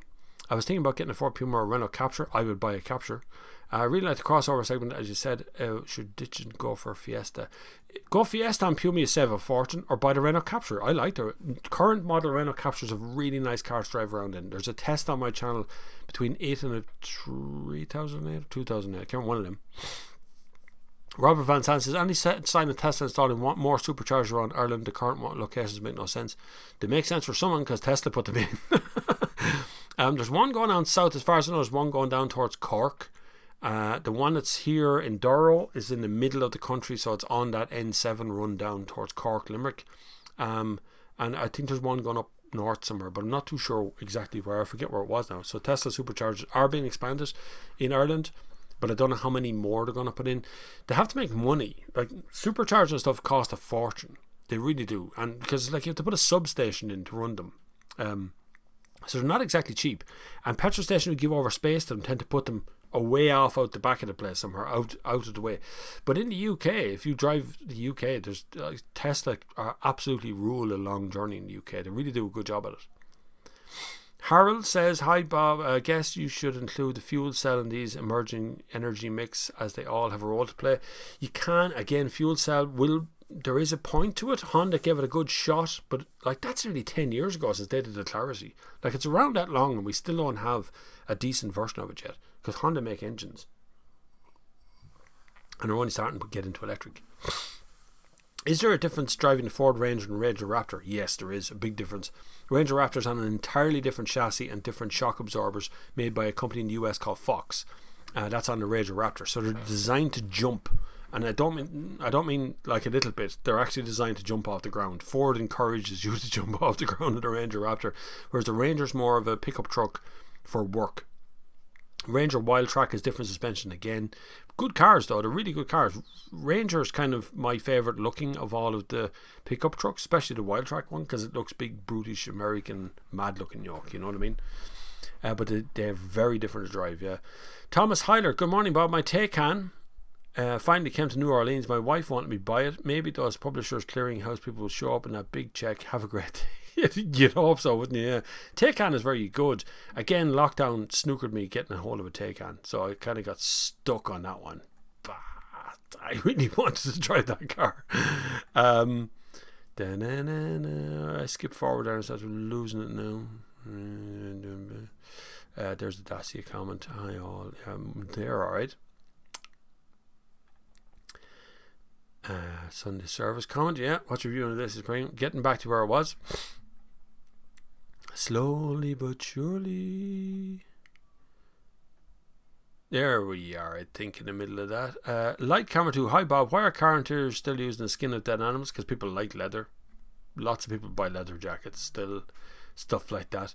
I mean, what would you do with the leather? The animals are going to die anyway. So before you get on your high horse about saving the animals, what are you saving them from? Death? They're going to die. Like, it's not like we're all going to die as well. It's not like you're saving them from death. At least you could use the interiors to do something other than just throw them in the bin, which is essentially what you do if you don't use them for something. So generally speaking, people just kind of freak out and go, well, you know, we should save the animals, but I don't really get it. And there's lots of farmers and guys on TikTok who tell you the same thing, same stuff. They treat their animals incredibly well, but there is plenty of alternatives for the interiors of cars. Most of the press cars I get these days don't have a leather interior. Most of them have some sort of cloth mix. Some of them have sort of synthetic stuff used inside that's like leather, but it's totally synthetic. So car companies are getting away from it. One of the nice interiors I was ever in was in the Range Rover Evoque in Greece. The seats were made from bamboo, which was just gorgeous to sit on. Such a grippy material, but really comfy. So there's plenty out there that you can choose that isn't animals, but animals got to die of something. Stephen Seagrave says, I bought my ID3 buggy is all hell. Can't charge at home nor on the public chargers. Kia Niro is the best EV on the sale at the moment. Niro is very good. Yeah, Kia and Hyundai, in fairness, ruled, and I warned everyone that was happening, that Kia and Hyundai was making big batteries and spending a lot of money on batteries, and they came out with a great range of cars. The e-Niro and the what's the other little one that they have is really nice as well. There's a second one, my favourite one actually, but anyway, Kia do a good range. Now the ID3 I had charged fine from at home on public chargers. It did a perfect job every time. There was some software glitches on the screen, and a couple of other bits and pieces shut down. I see other journalists complained that they couldn't change the heat settings on the car as well. It wouldn't warm up, wouldn't cool down, just turned off the air conditioning entirely. So there is some software issues for sure. I'm not making excuses for Volkswagen, but they'll get there. Volkswagen are investing a lot of money right now in electric cars. All of their investment is going towards electric, really, and they're changing everything. So they will catch up. The software has been an issue since they announced ID3. Software has been a problem. The Mg5 Ev estate, Rowe, is not a terrible name, Rowe, is going to be perfect for taxis, 200 mile per charge and 25 grand-ish UK price. That sounds good for Hellhound, yeah, that sounds pretty good. You'd like to see something like that. When you have taxis, of course, like if you walk around Dublin long enough, you realise that all the taxis are diesels. All of them. Like there's very few, there's a couple of Camrys among them, a couple of hybrid things, but very, very little electric, because there's just no incentive for the guys to do it. And they're the ones who should be, really, the ones that are on the road 24 hours a day, 7 days a week, are the ones that really should be using electric at this stage. Not someone who drives like 50 kilometres a week. You know, you should cycle that. Steve. Is that your real name, Steve? Was your parents messing like when they went Steve? What do we call him? Steve. What's his last name? Steve.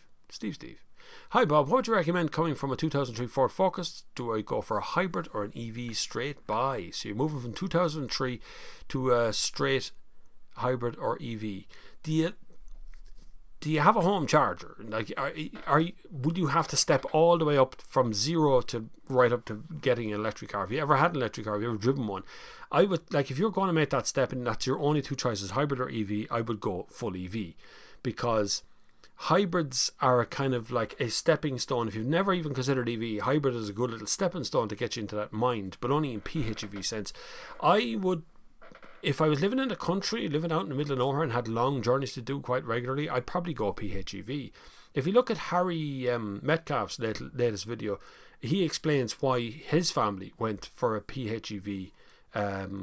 Now, other than the fact he's getting it for free for 6 months, but why he was going electric or semi-electric for his next car, because his range just didn't, the public charge network just wasn't good enough. Anything outside of Tesla just wasn't good enough for him, and he didn't want Tesla. So that was his reason. He got a Jaguar I-Pace and I wasn't able to do the mileage for him, so he went that way. So if you're considering whether you want to go EV or PHEV or electric cars, really it's how you use it. Like, you have people in the comments here, Cross13, who's been EV for a long time and made an ID3 work, and he's very high mileage, and now works a Tesla making it high mileage. So it's totally possible, but it depends on how much investment you want to make into it, whether you want to do that or not. Hybrids drive very well. A lot of the hybrids drive because they're normal cars and they feel good on the road, and EVs feel weird on the road because they just don't make any noise, and they're very heavy on the bottom half, so you feel that kind of motion underneath. But really good cars. I'd go EV. That's my next step, would be EV for what I need, because my car does very little mileage. In fairness, a very small amount of miles. Andy McPhee says, my car park of the future, NFC on a pole for obtaining and paying for current rather than method of charge. Although more than possible future, I'm sure remote is the horrid trip hazard. What'd be really good is what's been rolled out in the UK, and I've seen it a few times, where they just walk up and you pay with your card. You know, your normal bank card, just tap and go, and you pay for the electricity you want. I can't see why we can't have that here. I know it's coming. I don't know why it's still coming though and not already here. We still seem to have to log on and click things and open accounts and create an app and do all that shit before we actually can charge the bloody car, which is the last thing you want to do when you're just in a hurry and you just want to plug it in and go. What I want to be able to do is just plug the car in and then go off, do whatever I want to do, come back and tap a card, and that's how much electricity I've used. End of story. That's what you really want, you know. Again, I'm seeing concurrent viewers going to 0 for some reason. It just drips away to 0 and then comes back on all of a sudden. Viewer activity, analytics, no, still 0 for some reason. Anyway, hopefully everyone's working okay and it's not gone wild on you. Scroll back up to the top there. Oh yeah, 227. Then it goes from 0 to 227. I don't know why. It's weird. Niall McHugh. No, great show. Thanks. Hi from Johannesburg. Johannesburg. I'm going well in South Africa today for some reason. What's going on? What time is it in South Africa anyway? Niall McHugh. The Dacia Spring will do that original Mark 1 Skoda Octavia did, smashing value. That's what I want. That's what you really want. That's what you really want to open up a market is value. You know, you want choice and value, and that's the two words that everybody talks about in every part of business is choice and value. So if you're getting the choice and you're getting the value from something, then why wouldn't we be buying into it? That's where we want to be, is to have that value prospect for someone who's considering an EV but just doesn't like the price of paying 40-50 grand for a car. They just don't want to do that because they've never done that. They've only ever bought a second-hand yoke. They've only ever bought something that's 5 or 6 years old, and that's all they want to do. So why would you even consider going for an electric car when it's way out of your price range? But if Dacia can enter the market soon, if they could get a right-hand drive one, of course, and 2-3 years from now that Dacia is half its price, then you'll find people who buy them second-hand. Sorted then. K421838 says, hi Bob, do you recommend a Citroen C6 2007 model? That's an old car. I tell you now, prone to have problems with the shock absorbers and handbrake cables and normal things, but even as an older car, even if it wasn't a French car, you'd still look at a 2007 car and go, well, you know what, that's like 15, 16. No, it's getting up in the years for sure. So once you get to that kind of year, then shock absorbers start to give trouble anyway because they're very old. Things start to seize up. Things start to wear out. Nothing to do with the build quality. It's just getting worn out because it's being used. So do your checks very carefully. And if I was buying something from like 2005, 6, 7, no matter what the brand is, I'd be under it, over it, on a lift, jack it up, look underneath. You're looking for rust. You're looking for everything because you could be buying a money pit in that car. So be real careful of that one. I'm really thirsty today. I don't know why I'm really thirsty today. Might have been the wine I had, the raspberry juice I had last night. The grape juice. Steve McCormick. Speed limit for electric bikes should be set at 28 miles per hour. Miles per hour. Whew, but we don't need more. What we do need is more power allowed. Maybe 750 watt motor size for going up hills. That would be good. In fairness, yeah, that would be good. Now, I've seen a good few add-on things you can buy for your bicycle. You know, you buy a new hub for the interior of the bike and you buy the chain-driven bit and you can get motors that attach to your crossbars and all that sort of stuff. A mate of mine's done it to his bike. And he gets about 60 kilometers, I think, from his bike. And he has it set in such a way, because you can tinker with the ones you buy offline. He has it set in such a way that he really only has to turn his pedals. No pressure at all. And it gives all of the power. But he finds the same problem when he reaches a hill, anything considerable, and the bike just won't go up it. Not without you inputting a lot of pedal work into it. So I think the same, but see, the problem we still have, Steve, is the biggest problem of all, where you find that people who are making the legislation are not cyclists. They're not people who are using the road. They're people who are being driven around the world, and they live in a different realm to the rest of us. So there is our biggest problem straight away, because if they're the ones that are making the laws, then we're the ones that are trying to figure out what the laws are that they're enforcing and why they're enforcing them, why they're making it difficult for stuff, you know. That's the problem. David Cuddy, who has been it's been deleted because David Cuddy this is YouTube David Cuddy. David Cuddy is on Instagram, and he's an internet pal of mine on Instagram. It's called Making Big Bank, and I certainly suggest, if you're an adult or have an adult persuasion, you should join him.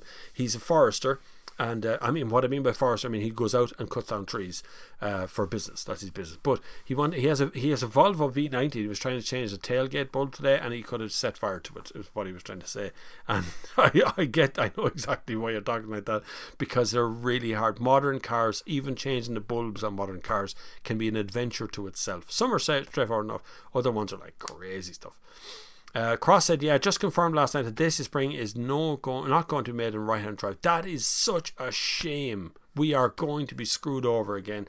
And yet, like, if you look at the small car market, Volkswagen has the E-Up, which is the electric version of the Up. They don't bring it out here. Skoda has a Citigo version of that, and so does Seat. And those little cars would fill a segment of the market that no other car is able to do if they were brought out at a reasonable price, like the Dacia Spring, like anything that would be coming, anything that you might see coming in from other countries as well. It just can't enter the market here because it's just too bloody expensive.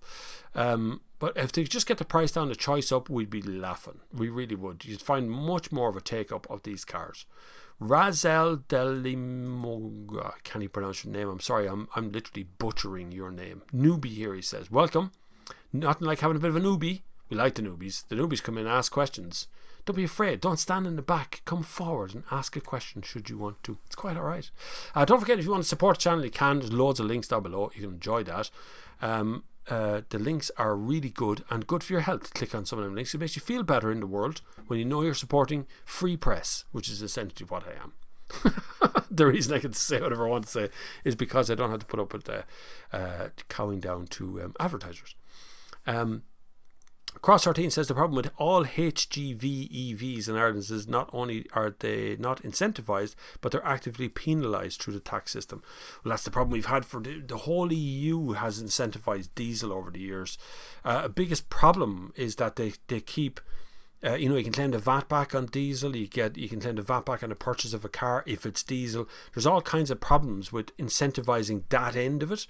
Whereas if we incentivize I'm not sure how we split up the bills is the problem, because every business user will look at an electric car and go, well, it just goes into my electricity bill. How can I show that that's the bit I'm charging my car on from my home charger? So there's so many questions to do, but again, I still have the problem with the legislators are not educated. The ones that are actually up there making the rules and legislation about electric, diesel, petrol incentivizations are not. They're just listening to people around them that are telling them what to do.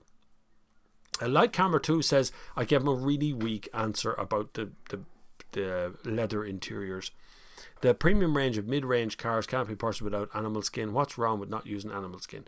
But you can't do it overnight. My problem with all of this is the urgency that everybody wants to do it. There are as many people out there who don't care whether it's animal skin or not. They just want to buy a premium car that has leather interior because they disassociate the word leather with an animal. So that's really what happens there. But it is changing over. I mean, Tesla do modern cars that are vegan friendly. There's loads of vegan cars that are coming out as well. I've seen loads of press releases this year about cars being able to choose as vegan interiors. But on the far end of the scale, up at the Rolls Royce end or the Aston Martin end, those people just don't care. They're the ones you have to change if you want to change somebody's attitude towards animal skin. I'm not a vegan. I don't really, it's not really my thing. I just want to drive cars. It's nice when the interior looks nice and feels nice. Don't particularly have a necessary need for leather or anything inside it coming from an animal. But you still find there's plenty of stuff in there from animals. Don't hurt someone behind me. Not weird. I got one of those weird feelings. You look around and go, oh my God, there's someone behind me. There wasn't. It's okay. Cross says, the biggest problem with getting a second insurance policy on a second car is that in most cases you have to start from zero. Yeah, no claims bonus, as if you're a newly qualified driver with no previous policy history. That's just the way. Again, insurance companies in this country are let run wild in these kind of things. Like I have the maximum no claims discount bonus thing, but yet if I was to get a second car now and put it inside, you start with zero as if you're a brand new driver. So it doesn't make any sense. That insurance companies just want to make money, and it's a shame. If they actually worked with drivers out there, we'd probably make more money because we probably all get some sort of second weekend car and have there, because they just make it difficult now, so we only have one. Adrian Manelli says, hi Bob, keep up the good work, no problem. Any chance you might do a review of a pickup or a Jeep, Ranger, Land Cruiser? Well, they're all there apart from the brand new stuff. I've done Ranger, that's up there for sure. on my YouTube channel. But the Land Cruiser, the new Land Cruiser, we're on lockdown. Just can't get access to the cars. We can't get near them, and all press releases are cancelled. So that's essentially right now everybody who's the dice is rolled, and whatever car happens beyond is the one you're stuck with. I actually have a Peugeot 508 PHEV, which is one of the best looking cars on the market. I have to say, it really is. It's got those smoky taillights. It just looks really good. Steve McCormick, oh no, sorry, I skipped one. Nudge Wink Wink says, when you're in southern European country, you see the models of cars which are not sold in the UK and Ireland. Like the Citroen C Elise and a Dacia Logi MPV. I think what's sell here. What do you think? Yeah, there is a load of them. Didn't we have Logi for a while? Or am I gone mad? Did I not see a Dacia Logi around here for a while? Then they suddenly took it off the market again. Those kind of cars. See, we have a very specific market here in Ireland for sure. And it's very expensive for a car company who produce, say, 20 brands, 20 models of cars to keep all them somehow stocked or other. Because when a car company like Volkswagen starts to make cars for the right-hand drive, then what happens is they give like 2 weeks of their factory time over to making right-hand drive cars, and then they go back to left-hand drive cars for a while, then back to right-hand drive cars. So if you want to produce 20 different brands, you're going to have like all of the different kinds of cars you do into one country, then they have to give over more time in the factory to it. So that's why they keep restricting on our stuff. If we change sides of the road, that's a big one.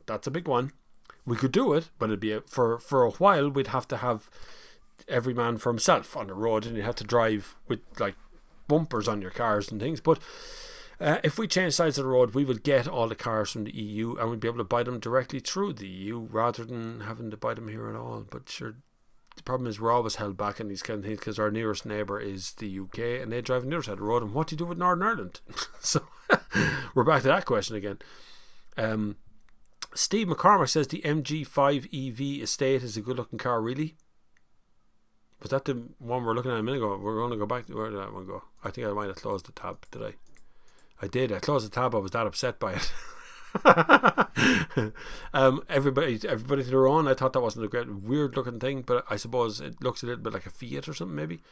Stephen Seagrave yes, it's true. I'm hoping the update will help with the software issue, but to be honest, I'd like the look of the Skoda Enyaq now. Enyaq was really nice, isn't it? Yeah, I've driven the pre-production one here in Durrow. Drove around that. It was really good, lovely car to drive. It's an SUV though. It's a bit different from the ID3. ID4 is on the way, and there's plenty of market coming in right now. I'd kind of hold on what you got for the moment and just see what happens as time wears on. Enyaq looks really exciting though. I really like to look at that. Do we have a good picture of Enyaq yet, or are we still looking at NQ? Skoda.ie Enyaq. Kind of. It's a bit small. Oh no, I'm right. We're there. Look. Okay, have a look at this. That's Enyaq now. As you can see, without the I still have to greet all that crap. As you can see, without all of the camouflage on it, and the interior looks really super nice. I mean, I think that's lovely. I think that's really nice. My problem is, you see these lower vents. They've done this as well in many cars now. They put the vents down there instead of up here. So when you're driving along, your knee freezes because your knee and thigh gets all the air on it. So you start to get really cold driving along in that. But I do still like that interior. I love this missing bit of steering wheel and stuff. It's lovely. But even in the Octavia, they had that lower one. Is there any more pictures there? There is. There's the rear end view. I like that. That's very pretty. Skoda might be a bit big on the front of it. What's this glass? That glass light up like the BMW one. Very pretty looking car. I think Skoda's got a bit of a deal on there. It'd be quite nice to see that on the market soon. Hopefully, we'll actually get them into. We can actually talk about someone else doing electric cars apart from the normal ones. Light camera 2i, €50,000 budget. What car can I purchase without dead animal skin? I do not wish to purchase an electric car or not a basic car. I don't know is the best answer to that. Light camera 2. 50 grand budget. I don't really get into that. Lots of cars with vegan interiors. Go look them up. Anyway, McAfee just had a noisy few superchargers in Ireland. And just had a nosy at a few. I was reading that wrong. A few superchargers in Ireland. They are noisy though, in fairness. That's true. Belfast, Castlebellingham services M1 both sides. Sandyford, Ballacalla, and Junction 27 M7. More in Galway, Cork. Probably on the Tesla website, is it? Tesla.com. Does it say no? Select your region. Irlande. Charging. I thought they had a map on the Tesla website you could look at, see where the superchargers are. It probably does somewhere, but I can't see it right now off the top of my head. It's not appearing there. Upon arrival, where you park. Overview. Where you park. No. On the road. Oh yeah, here we go. Here we go. Yeah, 1 second. There. So you can see on this little map here, which might not put it too well, but you can see here that there's plans. See the grey ones that are there? It's a bit small, mind you, but I can't even zoom in. That's terrible. Can I not zoom in on that? You can't. Yeah. So you can see here there is plans for more superchargers there. See those little greyed out dots? They're superchargers. They're ones that are already installed. They're new ones that are going in. So you can see across the north they're going to have a few extra ones. So there's more superchargers going in. But you can see Europe, as you can see, is very well covered by superchargers. They have them pretty much everywhere across Europe. No problem getting around. If you want to find a supercharger, you will get in and out of places. Oh, we're going to America. Go back where you were. We might be able to see it a bit better on this one. If you scroll it up. There we go. There's our superchargers and charge. Now that's showing destination charges as well. Okay, that's pretty much it. I'm going to, you know what I'm going to do, because I have a feeling that light camera 2 is a problem. I'm just going to stick you in timeout until you stop talking about it. And that's simple as that. We stop talking about that. We'll go back now to the screen. So you can see superchargers starting to pick up, and that's where we're going to see more and more of those electric chargers going in, those destination chargers, along with big chargers that goes in along beside them. They're very noisy though, by the way, superchargers. Have you ever stood beside one when they're actually charging? They're quite noisy. The front of the ENIAC with the back side of the ID4 we perfect. The ID4 is very nice. This is a really good looking car. Robbie K, don't know about Ireland, but Scotland, some of the places they put chargers are nuts. Down the bottom of quiet car parks, well away from everybody else. It can be quite unnerving, especially at night. And I totally agree. I've been warning people about this for a long time, to keep putting chargers into really dodgy little places. Even petrol stations do it, where they put chargers off down the back of some other place that you just don't like the look of, and you drive down, you plug in, and guess what? You can't unplug without getting out of the car. Think about that for a minute now. If you get into trouble down there, whether you be male or female, or just a big lad or a small lad, you get into trouble in a car park and you can't unplug the car and drive away. What do you do? How do you fix that? You could be in right trouble there very quickly. So we need to have chargers in secure locations, places that you're going to be stuck there for a while. So you want places that are relatively close to home for you, at least, you know. Where are we next? Hit the like button to shine in this afternoon. Yes, of course you can. You can hit the like button. It's always good. Tesla.com wants to know your location. Block. Tesla.com knows enough about me already, so I don't need to give away my location. Just pops up on top of the screen. Thank you again for answering my question. What insurance company would you recommend for a student? Full license, 0 years experience, the car be new for Fiesta. There's no good Irish one that I'd recommend in particular. There's none that will give you or specialize in young drivers. There's ones that do black boxes that you put into the car that will give you a discount. There's also ones that will give you put an app on your phone, and that does a similar system. But the best way of getting the cheapest quote is get the car, then ring 15 insurance companies, then ring all the brokers till eventually get a price you can afford that's better than the one you have already. That's the only way to do it. It's the one we've been saving money for on my TikTok channel. Is the one I've been advising all along, is just ring them all, and you have to get there. How long till FEVs reach 50-mile range? My commute could be sorted to do. The problem for PHEVs, you're carrying around 2 engines. They're quite heavy, so you literally have to put a motor in the back to do the back wheels, or do somehow you're going to pick it up from one to the other.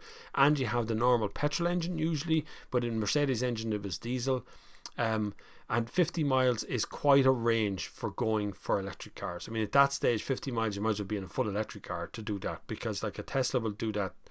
You'd be driving there and back for 2 weeks before you charge the car. You know what I mean? Tesla. So, and PHEVs, if you start looking at like the Opel Grandland X, that's 50 grand for a PHEV.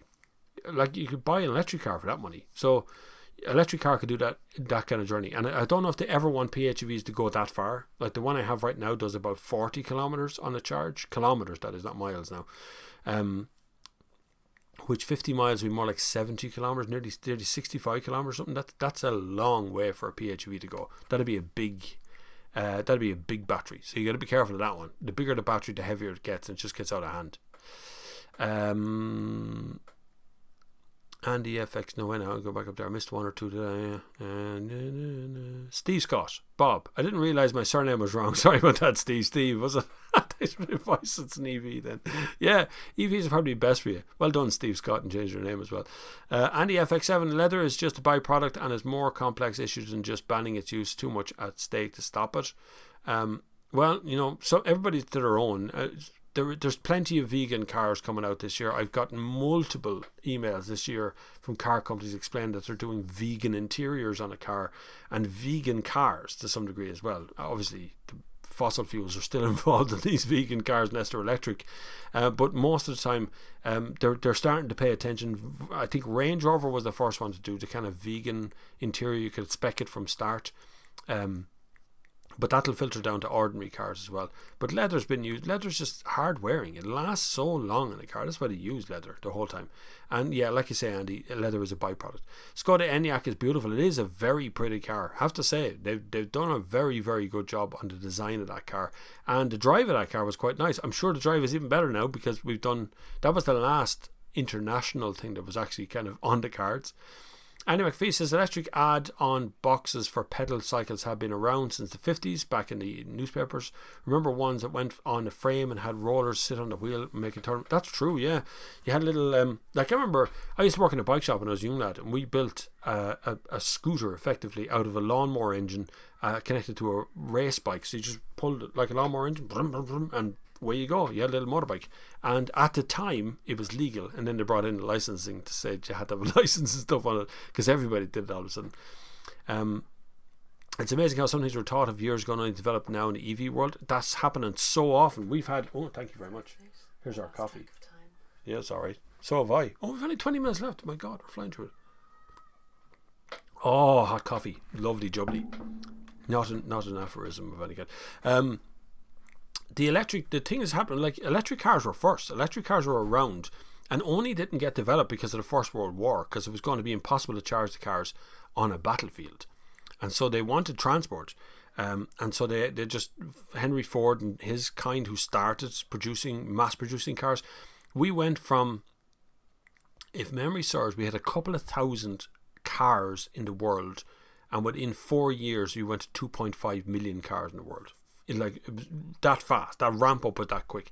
Batteries would have never kept up. They just didn't have the tech at the time to do it. And so it just faded into the history. And then they tried batteries again for a bit and it faded away again. But now we look like we're heading towards battery again. And we see if it fades off again. We just don't know. Everything's moving so quickly right now. We're not sure where everything's going to end up. But it looks to be that batteries are really starting to take up. But I still think there's a position for petrol and diesel in among certain kinds of users currently, and over the next 10 to 15 years we'll have a natural progression towards electric cars if we just take the pressure off the gas for a second and the interested parties relax for a little bit. The Kyo's Car Value says, see BMW going to build the M3 Touring. What's your thoughts? M3 Touring would be good, but aren't they going to make that a semi-electric or something? Isn't that what I seen there? M3 Touring. Let me see if I can get a good picture of it, an interesting picture of it at least. BMW M Topics from the magazine. That could be good. That's a dark picture. Could you not have given me a bloody picture that I can see? So, oh, no, that's backwards. Don't want to see that either. None of them are the car that I wanted to see. But anyway, images. There is an Auto Express has a kind of interesting shot. Is that even going to load for me? Maybe. Yeah, okay. So we flick over to Auto Express there and have a look. There's Auto Expresses by Luke Wilkinson. Luke, if you're in the comments, let me know. That's what it looks like. That's nice though, isn't it? It's hard to see with the camouflage on it whether it's going to be good or not. They got some good pictures though, in fairness to them. The big grill still disturbed me. Somebody on TikTok told me it's called a lung grill. See those things look like lungs now rather than kidneys because they're a bit big, right? But that looks like a pretty car. It doesn't look like an M except for the huge exhaust pipes on the back of it. Pretty nice, not bad looking car, yeah. Where was that now? That was Kyo's Car Valeting, which, by the way, Kyo's Car Valeting is the person I keep recommending when it comes to getting stuff done to the outside of your car. If you want a valet done in your car, that's the one to talk to. Dynamic frame. What's your thoughts on students, unemployed individuals obtaining car finance? Seems like a slippery slope, but all cars are so heavily taxed, MOT'd, road tax, so it seems to be catch-22. That's the problem. We won't see these cars really take over on the road until it become more affordable for people to buy as a second car or as a second-hand car later on. And old tech like Generation 1 Nissan Leaf has a fairly short lifespan. For a second-hand car, people just don't want them, and there's not many of them. So not only do they not want them, they're the ones you see on the motorway with people zipped up like this to the last and driving along at 80 kilometers an hour. Is Nissan Leaf, because the range is quite short when you're on the motorway. So people are using the commute. The range isn't great for the commute. So modern tech, modern batteries have much better, more efficient systems. So it's much better for the modern ones. But if we could get more affordable cars on the road that everyone would buy, you would see the filter down effect that would happen very quickly, and people would start to buy them second hand. It would start to come up in auctions and stuff as well. It'd be much more affordable for everybody. So it is kind of a catch-22 for the moment, but we still need people to start driving in something. And like if you look at my TikTok, you'll find the most questions are, what's the best first car I can buy? And you still have to recommend Kia Picanto, Hyundai, the i10, or the little smaller 1 litre cars, because electric cars are too expensive for most people to start out in. Mark Turner Smith says, with e-bikes normally restricted to max of 15 miles per hour, rider has to put in the input to be faster. Rider has to pedal all the time. That's how to get around the UK legislation making them outside of moped law. Yeah, same here. We're restricted on speed of assistance it can offer you. But like when I go out on my race bike, on my road race bike, I regularly get over 30-35 kilometers an hour on those bikes with no assistance. There's nothing on it. Nothing. It's just a plain old race bike. So restricting the speed on electric bikes isn't really helpful to make people take them up. Because I think more people would cycle if they had to do less work in cycling. You know, if they got a proper assistance from the bike. But the problem is that electric bikes are also quite heavy compared to normal road bikes. Like I picked up that Van Hoof and weighed it beside my own bike, and it's like lice. You know, because killing you on the other side. So it's very different. Steve Scott, Bob, in the future will we be able to upgrade the battery on an EV car, or will we have to upgrade the whole car? Hopefully. See, the problem is the size of the tray.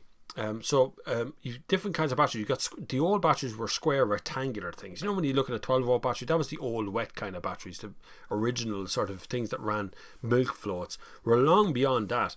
Now we're getting to things that are much more like AA batteries, like a little small cells, and you can actually buy them separately these days.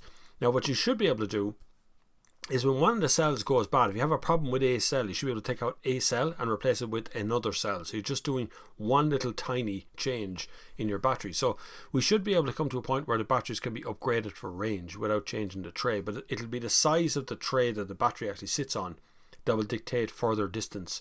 To be able to get more range from a car, the battery might get bigger, but we might get more efficient or get more power conversion from a battery. So we should be able to drive further based upon the charge output of the battery without making the battery bigger. That would be the preferential, because the last thing we want to do is dispose of old cars because the battery isn't good enough anymore.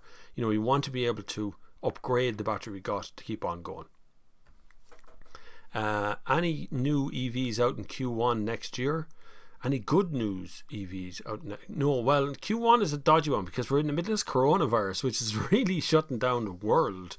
It's just hard for them to predict when they're actually going to come out.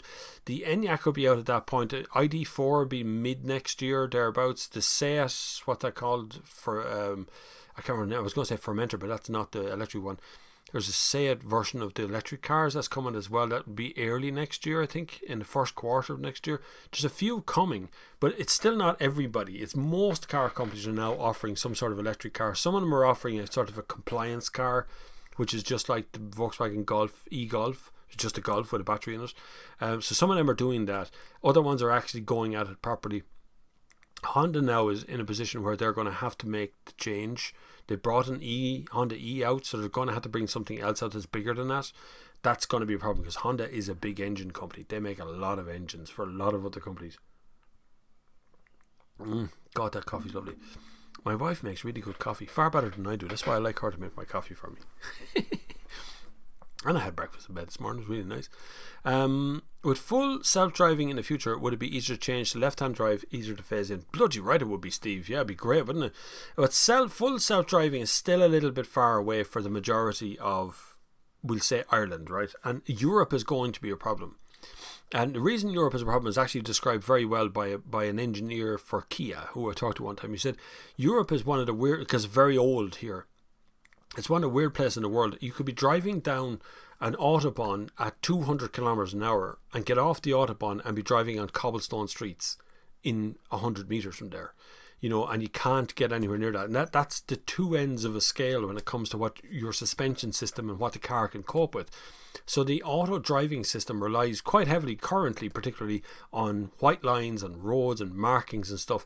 That's like active cruise control, looks at markings on the road, try and keep you in the lane. So if those markings aren't there, the car just doesn't know what to do. Now, if you look at what Tesla's at right now, there's some advancements that they're making at the moment. That's going to be very interesting to see. We have to see it on the road, see it is actually going to work. It works in the United States, but they are very straight. Like if any of you've ever driven in the United States, you realize how straight a lot of those roads are, how much freeway they have, how many grids they have that makes up. If you look at Barcelona as a good example of how American cities are built, just in a big grid, you know. You go up 2 blocks and across 2 blocks and you're there. And that's kind of it, you know. So self-driving in America is a little bit easier than it is in Europe, where we have curves and turns and undulations and huge mountains. We don't go through the mountains, we go over the mountains. All that sort of stuff. So there's a lot goes on in that end of it. So we'll see when it comes to the full self-driving. I still reckon full self-driving could be 10 to 15 years away as an affordable thing in every car, where you walk outside your front door and you go press a button, work, and it goes to work. Or you open up an app on your phone, you go take me to work, and the car goes on to work, and you don't have to input any information into that. Even in some of the sci-fi movies you've seen where people had full self-driving. I watched one the other night, Minority Report. He gets off the big freeway and the steering wheel comes out and he starts to drive himself. So even in like Futurama stuff, they still do the driving themselves as well. I'm fierce lazy. I'd love self-driving. I'd love that. It'd be brilliant. It would make my day. Right now, I'll just scrub. I missed a few there. I'll go to EVs. There we are, yeah. Support the channel, everyone, says Dynamic Frame. Thank you very much. You can subscribe to Bob's YouTube channel for $1.99 a month to get early access to videos and exclusive access to other perks. You see, that Dynamic Frame is one of the behind the scenes Trojan workhorses who sits there every month waiting for something to come out. But there's plenty. There's stuff going on behind the scenes you don't normally see on the channel unless you're one of the subscribers on our channel memberships, or you can go into Patreon and do it there as well. So you get direct access to me, kind of. So I answer all your questions. Little community breaks out in the middle of that as well. You can answer your other questions, which is quite nice. I'm going to try and do a Discord channel as well for here, just to see if we can to keep people behind the scenes, a lockdown Discord channel for people who are on Patreon or channel membership, so you can kind of cross over, because a few of you are on either one of them, and it'd be good to have you on in one place. Hold control cursor over map and zoom. Oh yeah, of course. Andy McPhee giving me the technical advice as usual. Robert Parry. In South Africa, we only have the i3, iPace, Mini E and Old Leaf, but EVs are still very expensive due to very high import duty. EV is still classified same as golf cart luxury import. Not gas. How, again, we're down to legislation taking a long time to catch up on what people want to do. So the needs of the people versus the legislation of the people. It's the same problem here. We've legislated for electric cars, but we don't have legislation covering automated driving. We still only have a single rule, which is you must be in control of your vehicle at all times, which means you must keep your hands on the steering wheel, which means you can't. All the cars, even the Teslas, will start to, if you take your hands off the wheel, it'll drive on for a minute, and then eventually it goes, put your hands back on the wheel. And if you don't, it's going to stop. It'll just pull up in the middle of the road. A lot of them are like that. Annie McPhee says, I'm a spoilsport. We haven't let one of their to punchlines a week now for the crack. I know, yeah, get to the punch. I know, I was thinking, I kept looking at that light camera too, going, this vegan thing, this is going a direction I don't think we should all want to go. So I just thought I'd cut it out. It's been ages since we had one of those people who asked genuine questions and then torpedo the genuine questions later on by telling them that you're calling your mother names and things. We've had only a few of them this year. That was 6.3 kilometre walk in Hartstown. Good man, Michael Cannon, good for you. Got my PS4 online sorted up, the banner. I'll be playing video games later on. You want to join me for Call of Duty Modern Warfare on Twitch? I'll be doing that too.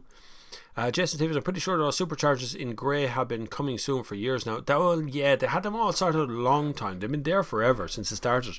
Another thing I'd like to point out as well is the Model X used to come with free supercharging. Doesn't come with that anymore. But when it started out first, it was €250,000 in Ireland. It's 80 grand now. Wonder what happened to the first ones. Did anyone buy one at 250 grand? Just wondered. Mark Howell's Prescott. Good afternoon, Bob. Agree with the charge in bad places over and never undercover either shops or conveniences near best. That's true. You know, when you go to a petrol station and fill up with diesel, you have a roof over your head most of the time when you're sitting there. It's far away, but at least it's over your head. You're not getting completely drowned. But when you pull up to an electric charge point, you're always standing in the middle of nowhere getting pissed on by the rain. It's awful. I did it with e-tron here in the town. When we just had the one fast charger up to town, drove up to it, it was raining sideways, and I had to get out of the car to charge the car up. But sure, I was drowned by the time I got back in again. Cross says delay with the new superchargers as new ones going in are version 3 superchargers that requires all the connections to the electricity network to be re-evaluated. Planning often expired in the meantime. Oh, it's awful how fast progress is, but how slow things actually happen on the ground. We often jump. I remember when we used to teach ECDL, we used to tell a story where Aircom, which was called Aircell or something at the time, and go back to Telecom Air, and after a while, what they did was we used to have the old plug-in system for the operator. So you dial the operator, they plug you out and plug in the right one, and we did that for a long time. Even when the UK changed over to their automated system, we pretty much stuck with this same sort of a system. And then one day we upgraded to the latest system, and we did no more in between. It was a very clever move. They just left it sitting there, didn't do anything about it, just left it happening, and then the automated system came in. It worked perfectly. To some degree, the electric charge points and batteries and stuff is doing that. We're doing this graduated upgrade until eventually we get to a point. Now we have 150 kilowatt chargers, which only charges 50 kilowatts for some reason here in Portlaoise, but it is there. It can do 150, but it hasn't done it yet. Something wrong with the electrical connection there, but it is coming. At least they're getting faster. Andy McPhee says 50 miles is 80.5 kilometers. The joys of looking at speedo all day. Holy moly! Can you imagine doing 80 kilometers an hour on an electric bicycle? Like, I've done 80 kilometers an hour on a road bike downhill in like a peloton where you're tucked in, you're going on a hill like a shot. It's terrifying. It really is. We want to stop using daylight savings time, but what do we do about Northern Ireland? Yeah, no. And I think it's coming though, is it not? From 2 years now, it's actually going to be cancelled across the EU, whether Northern Ireland want it or not. I think it's coming anyway. That it is going. The vote was carried, as far as I know. I'd get rid of it in a blink of an eye. I think it's crap. Changing the hour means it's going to be dark now in no time. It's getting dark outside already. I can see it. Thomas Kelly, hi Bob, would you recommend a Mondello BMW track day? I would love to try an M4. Absolutely. I would recommend anybody take any sort of course on a racetrack of any kind, because racetrack teach you about dynamics of car that you'd never ever be able to learn on a motorway or on a road or anywhere outside of a racetrack, because you get to brake at 100% effort, you get to turn in at 100% effort, you get to sweat and really feel what a car can do on the road. It changes how you drive on the road as well. You go home a better driver out of it. So yes, I would 100% recommend to have a go at the M4 M8. M4 is good fun. I have a feeling like they're great fun on the track, but Mondello's a handling track. It actually suits kind of smaller hatchback hot hatches and stuff better than it would M4s, M8s or any of that sort of stuff. They're good fun, but I think the track actually suits smaller cars. Steve McCormick, loved your video on the Mazda MX-30 EV. Too damn dear, but so desirable. Yeah, they're all too dear. I liked meeting the guard, who genuinely did actually know who I was. That wasn't prepared. We just drove up. I had the cameras in the car rolling. I didn't even know the checkpoint was there. And I just left the cameras rolling, and I thought I'll film it. I'm not going to stop the cameras now. I might as well keep on going. And I was ready to answer whatever questions he wanted. He knew who I was anyway, so it was okay. It all worked out in the end. Karsten says the way the charging station should look like, examples from Germany, Hilton, with Tesla superchargers and fast and hybrid chargers as well as let's see if we can find a picture of that. Let's see if we can find a picture of that so we can cut to it. That's the best way out, really, isn't it? Finding pictures is now so easy because I have so many different things that I can do. Is there any pictures here? I don't know if any of those pictures are going to do it any justice, but you can get the idea, I suppose, from here. Yeah, hold on. There's nothing weird on that. There's what we're looking at. This kind of this is like a Zoe sitting here at the end, but then there's other cars, normal cars among other cars, so it's a big yoke. That's the mobility service, is no good to me. Go back. Then there's Tesla version here, look. There's a Tesla charger mode. That's the worst grainy picture I could possibly find, but it's there. So you can see that there is solutions that people can use for doing stuff where you can have things that are that's undercover, like, so you can charge undercover. That's what you want. You know, you want to make it normal. You want to make it good and a nice place to be. Mark Turner Smith is there too, answering questions. Michael Collins says nice pictures. Yeah. Thomas Heiler, I'm a charter member of PETA, people eating tasty animals. Remember, folks in New Orleans eat anything that doesn't eat them first. I love that. That's the comment of the day. Folks in New Orleans eat anything that doesn't eat them first. I like that. I'd even give it a go. I'm having burger. Keep up the good work. No problem at all. You're back to normal, I see. Light camera still in here answering questions here and there, but don't be afraid about it.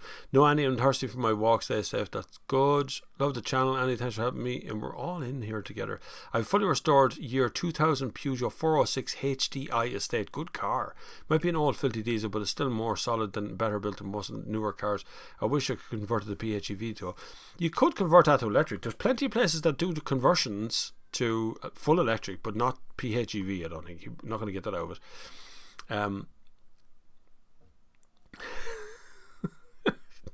Light camera still upset. It's okay. You can be upset if you want to. You're entitled to be upset. I don't think anyone's picking on you. I just think it's funny.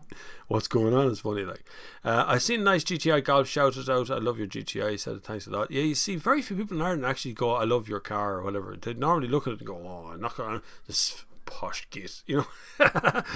Kevin McCormick says, Bob, I need your bit of advice. Is worth buying 2014 BMW 325 diesel for the end of the year? Will be new road tax coming in to make the car unaffordable. Won't make it unaffordable. They're not going to change it so everybody suddenly gets taxed out of the cars, but expect a small increase in your tax.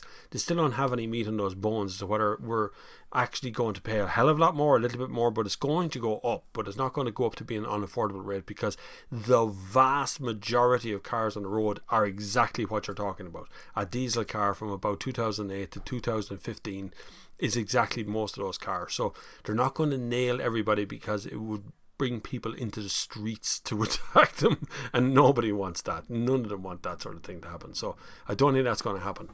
Anyway, we have reached our 4 o'clock. Would you believe it? We've done it. 2 hours in beautiful company of the people right here on YouTube.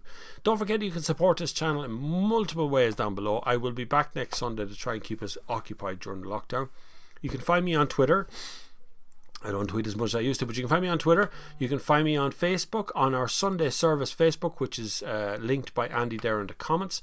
You can find me on TikTok. It's about 60,000 people there. So if you're from YouTube, will you identify yourself as from YouTube? So I know who you are, because most of your usernames are not the same as everybody else's. But it's I'm happy now. Bob Flavin said my car is a good car. Can I print that in the window sticker? You can. You can print loads of them, and I'll put one on my window. I don't know which one is a good car, but it should be a good car, yeah. It's been great fun to have you here for the last couple of hours. It's been really interesting. We see what YouTube are doing with the numbers going up and down, going to zero and then back up again. Don't know what that means, but it's been great crack to have you here. Look after yourselves for the rest of this week, and until the next time, I will see you on the far side.